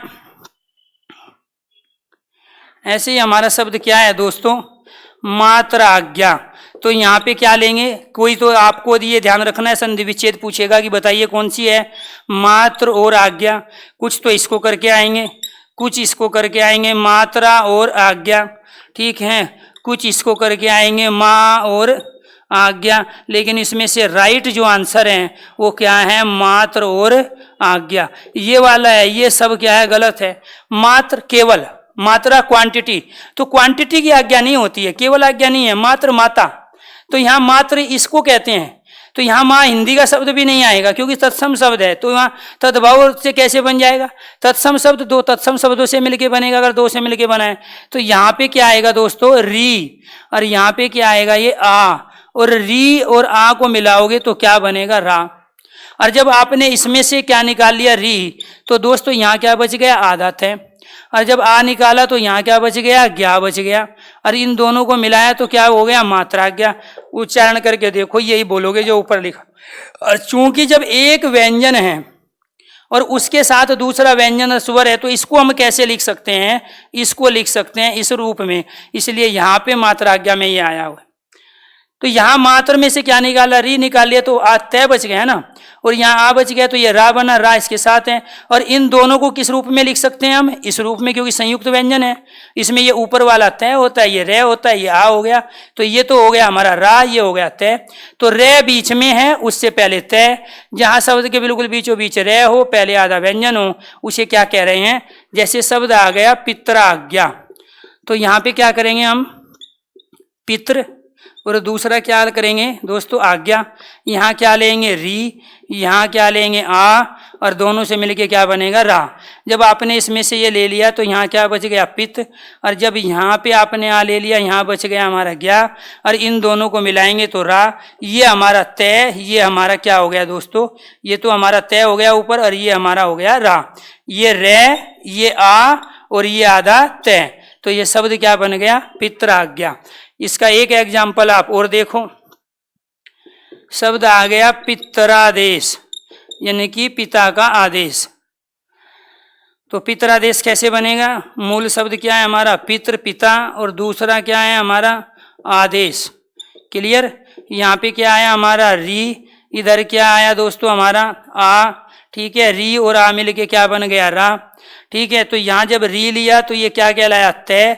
यहाँ पे क्या बच गया, ये देश, और इन दोनों को मिलाएंगे तो क्या बनेगा, यहाँ पे इसको ऐसे लिख लो, या इन दोनों के स्थान पे ये लिख लो, शब्द बन गया हमारा पित्रादेश। क्योंकि रे बन रहा है, और जब रे बन रहा है, ये बने या वह बने, तो वे सारे किसके एग्जाम्पल होते हैं, यण संधि के। ऊ कहाँ से आया, किस में ऊ आया दोस्तों, ऊ को किस में कह रहे, इसमें तो ऊ नहीं आया, इसमें तो री आया, आ आया है। अच्छा, किसी दूसरे का पूछ रहे, विपिन दोबारा बताओ।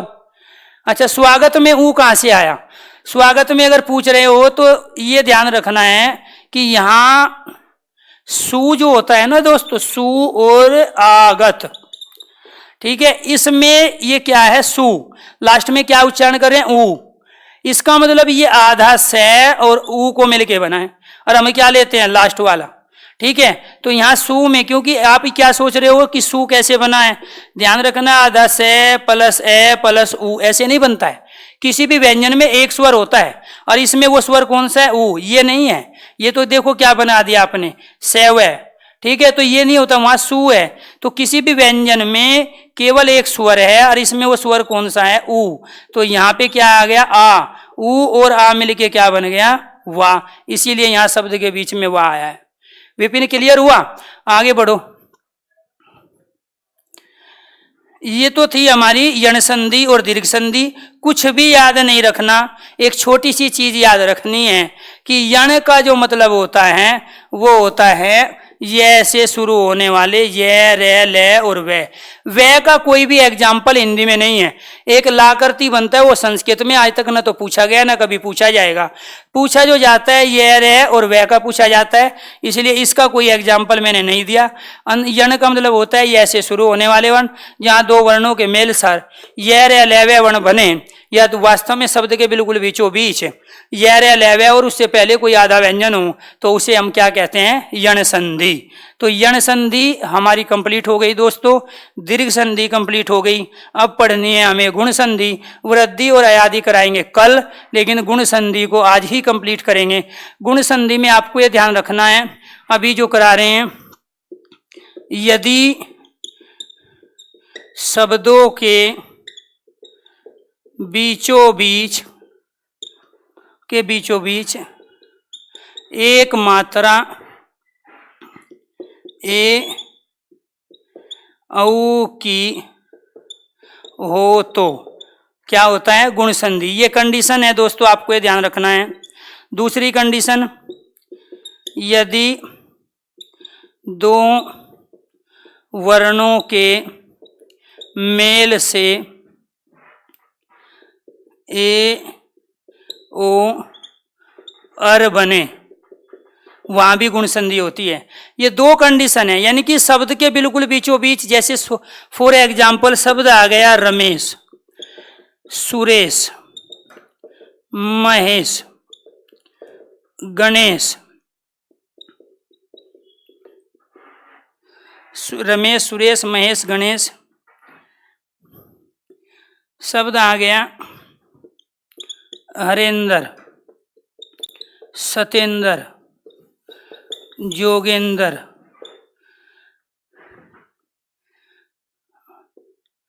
महेंद्र।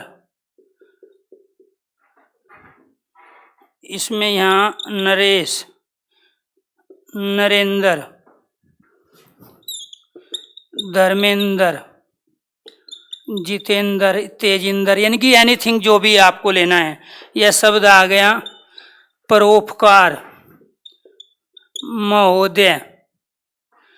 यह शब्द आ गया महोत्सव, अरुणोदय, या सर्वोदय, या सूर्योदय। अब ये दोस्तों समझो इनको, ये सारी चीजें आपको दिखाई दे रही है। छोटा ऊ उसमें किसमें नवनीत? एग्जाम्पल बताओ वो जिसकी मैं ऊ की बात कर रहे हो आप।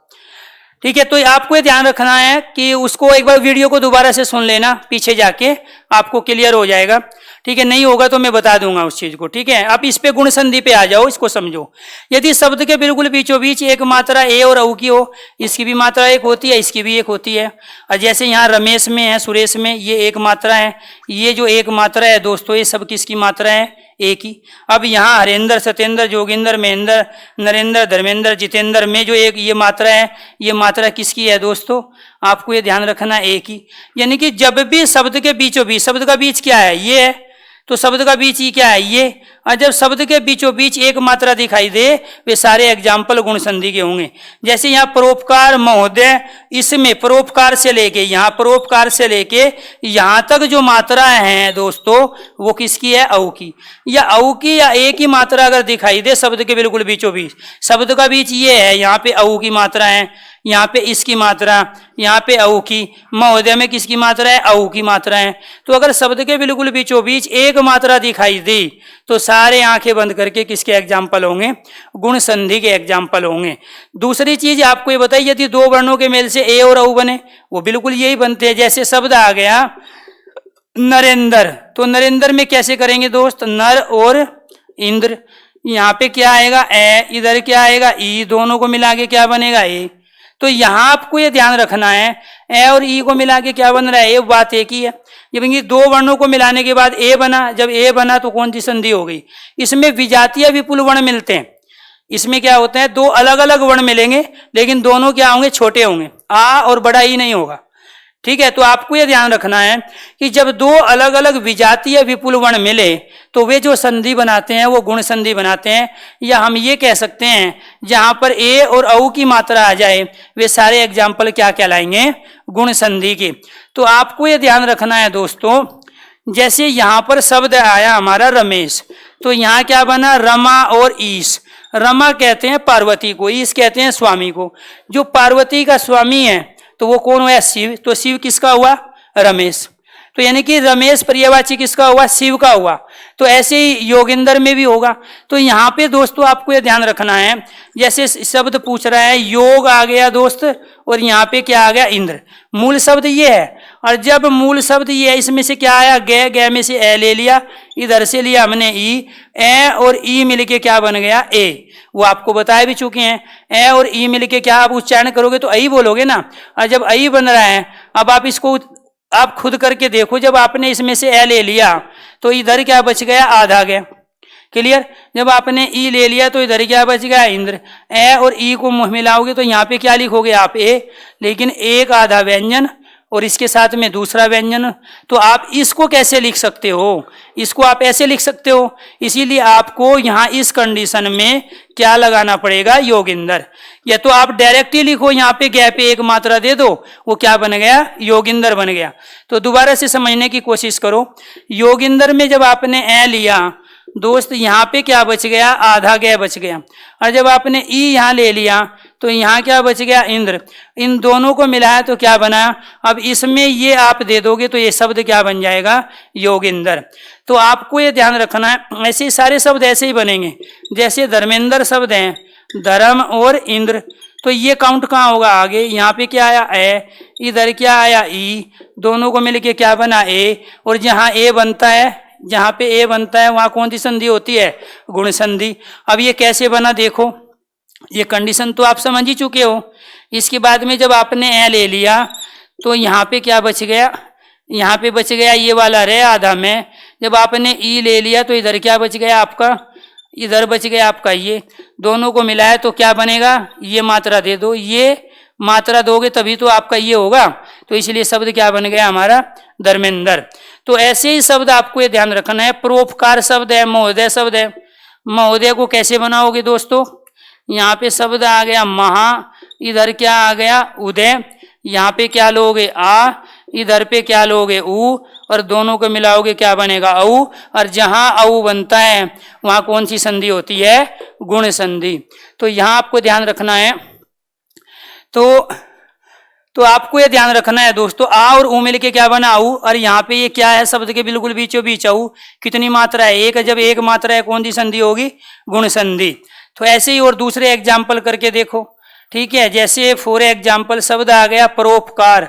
अब आपसे पूछ रहा है कि परोपकार का सही संधि विच्छेद बताओ। आप क्या करके आओगे, कोई तो करके आएगा पर प्लस पकार, कोई करके आएगा परा प्लस उपकार, ठीक है, कोई परो प्लस उपकार। तो आपको शब्द को ऐसी जगह से तोड़ना होता है कि जहां उसका मीनिंग हो। तो यहाँ आपको ये ध्यान रखना है, एक इसमें पर है, दूसरा क्या है, उपकार। पर मतलब दूसरे का, उपकार भला, जो दूसरे का भला कर दे वो क्या कहलाता है, परोपकार। यहाँ पे ए, यहाँ पे क्या आया है, ऊ, और दोनों को मिलके क्या बन गया, औ। इसीलिए यहाँ पे क्या आ गया दोस्तों, औ आ गया। क्लियर। जब आपने इसमें से ये निकाल लिया तो रह तो आधा बचा, और जब आपने ऊ निकाल लिया तो इधर क्या बचा, पकार। ए और ऊ को मिला रहे हो, तो जय ऊ को मिलाओगे तो ऐसे ही तो मिलाओगे, ये हट जाएगा। व्यंजन में स्वर जोड़ दिया आपने और शब्द बन गया परोपकार। तो ऐसे शब्द बनते हैं। तो आपको ये ध्यान रखना है दोस्तों कि यहाँ सारे के सारे शब्द जितने भी है वो सारे लॉजिकली है। शब्द को सबसे पहले ऐसी जगह से तोड़ो जहाँ उसका मीनिंग हो। जैसे हमें यहाँ पे महोत्सव शब्द है, तो महोत्सव, आप सोच रहे हो कि सारे एक एक शब्द दिखाए, तो ऐसा नहीं है। इतना तो थोड़ा सा कॉमन सेंस आप में भी है। महा प्लस उत्सव, तो यहाँ पे क्या आएगा, आ आएगा, इधर क्या आएगा, ऊ, दोनों को मिला के क्या बनेगा, औ बनेगा। जब औ बनेगा इसलिए तो यहाँ आया है महोत्सव में। जब आपने इसमें से यहाँ पर आ निकाल लिया, हा में से क्या निकाला, आ, इधर क्या बच गया, आधा है, इसमें से निकाला तो इधर क्या बच गया, त्स्व। और जब इन दोनों को मिलाया तो क्या बना था, औ, और यहाँ लगा दो ये औ, शब्द क्या बन गया हमारा, महोत्सव। ऐसे ही शब्द बना है क्या, सूर्यो उदय। तो सूर्य और उदय, तो एक शब्द हमारा सूर्य था, दूसरा क्या था, उदय।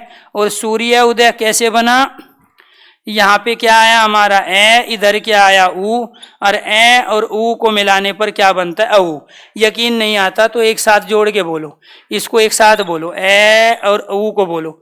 तो आप इसको क्या बोलते हो, ओ नहीं होता, वो तो इंग्लिश में होता है, ओ होता है इंग्लिश में, हिंदी में होता है औ।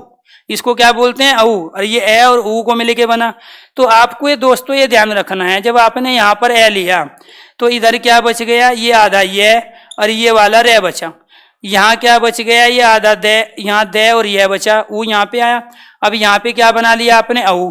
अब औ लगा लो यहाँ पे, ये क्या बन गया आपका, सूर्योदय। ठीक है। तो ऐसे ही किसी एक शब्द को भी समझ लोगे ना, बाकी अपने आप समझ में आ जाएंगे।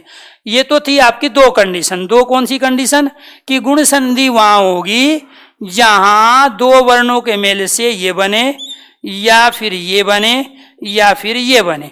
ये कंडीशन है गुण संधि की। ये दोनों आपने समझ ली, ठीक है।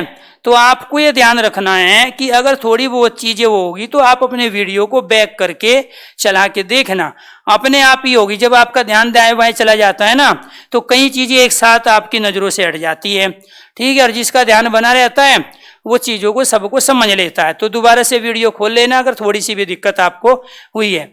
हमें 3 कंडीशन हमारी है, या तो हम ये ध्यान रखें कि जहां 2 वर्णों के मेल से ये 3 कंडीशन पैदा हो, गुण संधि, या शब्द के बिल्कुल बीचों बीच अगर एक मात्रा इसकी या इसकी मात्रा एक इसकी या हमें अर दिखाई दे तो वो क्या कहलाता है, गुण संधि, शब्द के बिल्कुल बीचों बीच, ठीक है। जैसे मान के चलो शब्द आ गया सदैव, तो यहाँ तो 2 मात्रा है, तो ये नहीं होगा गुण संधि का उदाहरण, ये वृद्धि संधि का है। अगर मात्रा एक होती तो गुण संधि है।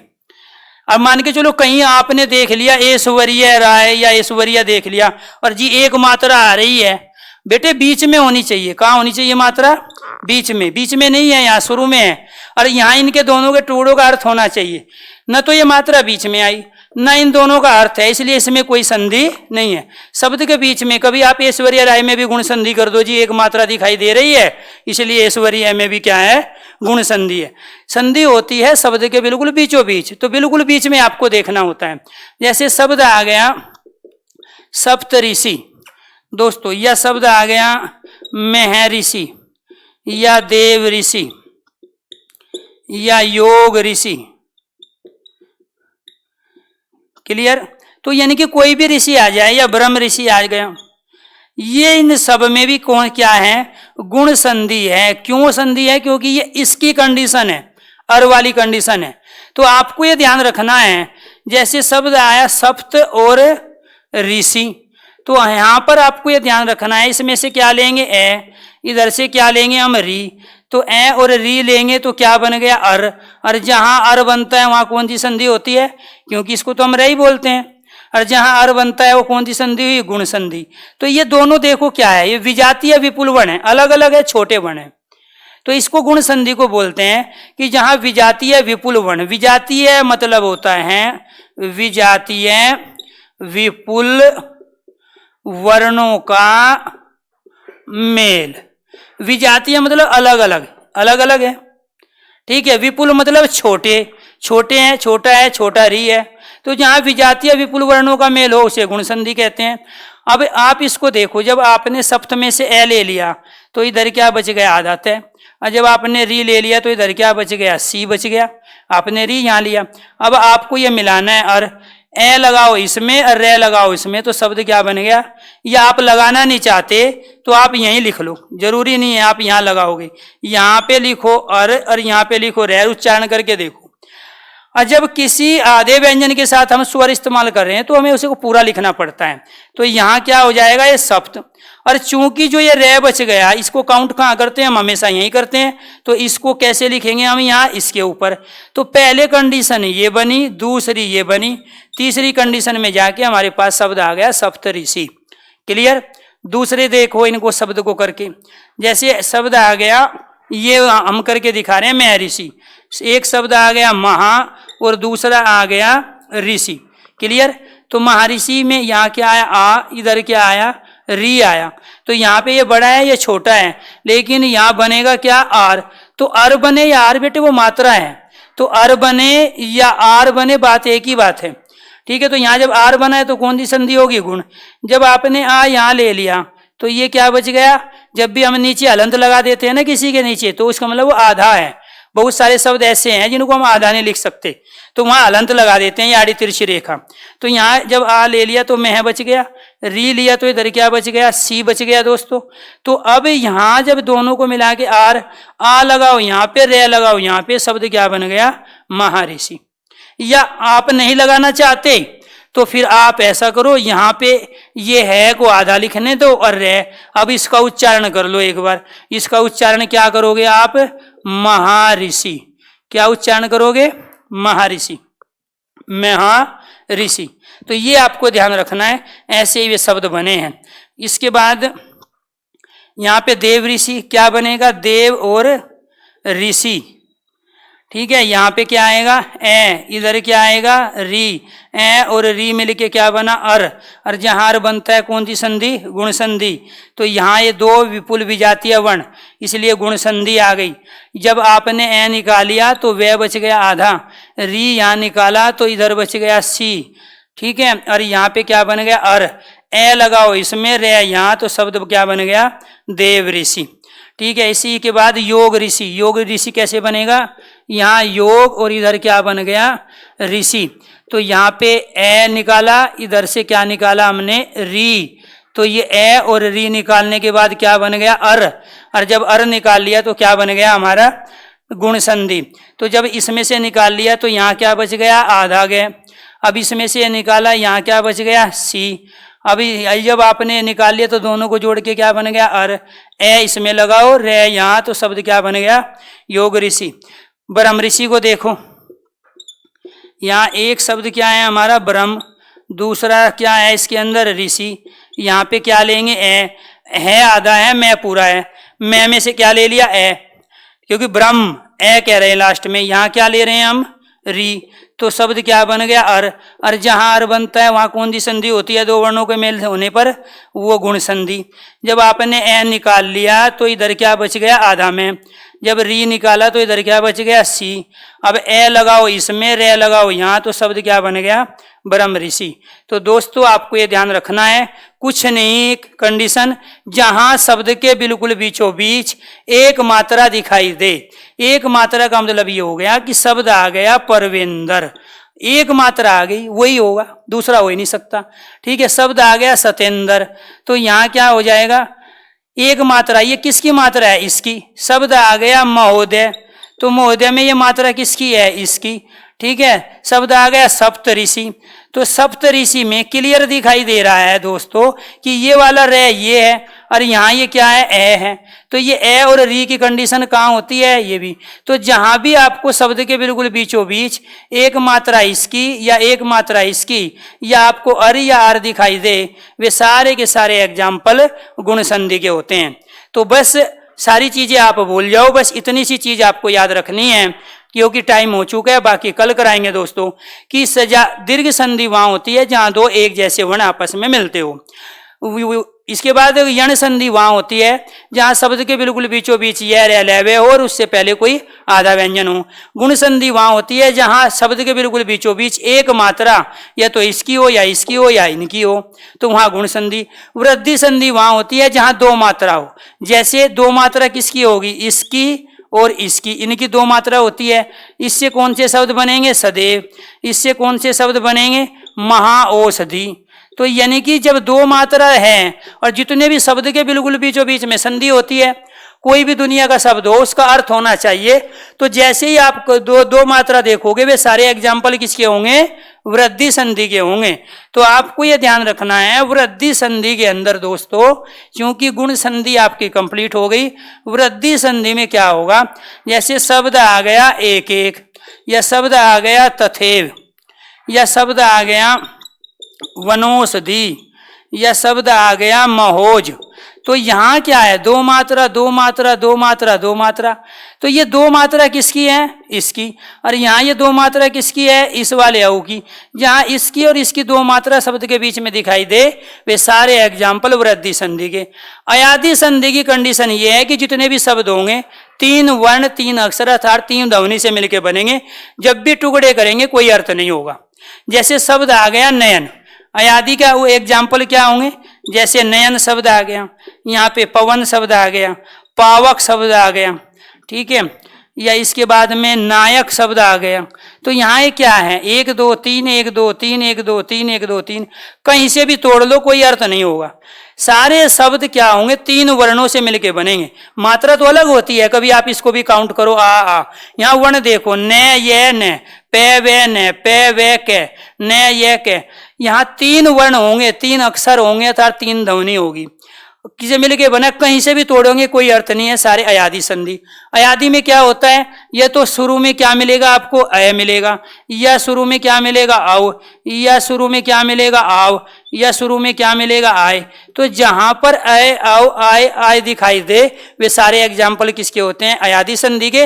लेकिन फिर भी दोस्तों कल जो क्लास हम स्टार्ट करेंगे वो वृद्धि संधि और अयादी संधि के बहुत सारे एग्जाम्पलों के साथ करेंगे। मैं इस टॉपिक को टाइम ज़्यादा इसलिए दिया क्योंकि आपको उपसर्ग की कंडीशन बतानी थी, प्रत्यय की बतानी थी, ठीक है, और इसके बाद शुद्ध वर्तनी समझानी थी और शुद्ध और अशुद्ध वाक्यों का डिफरेंस बताना था।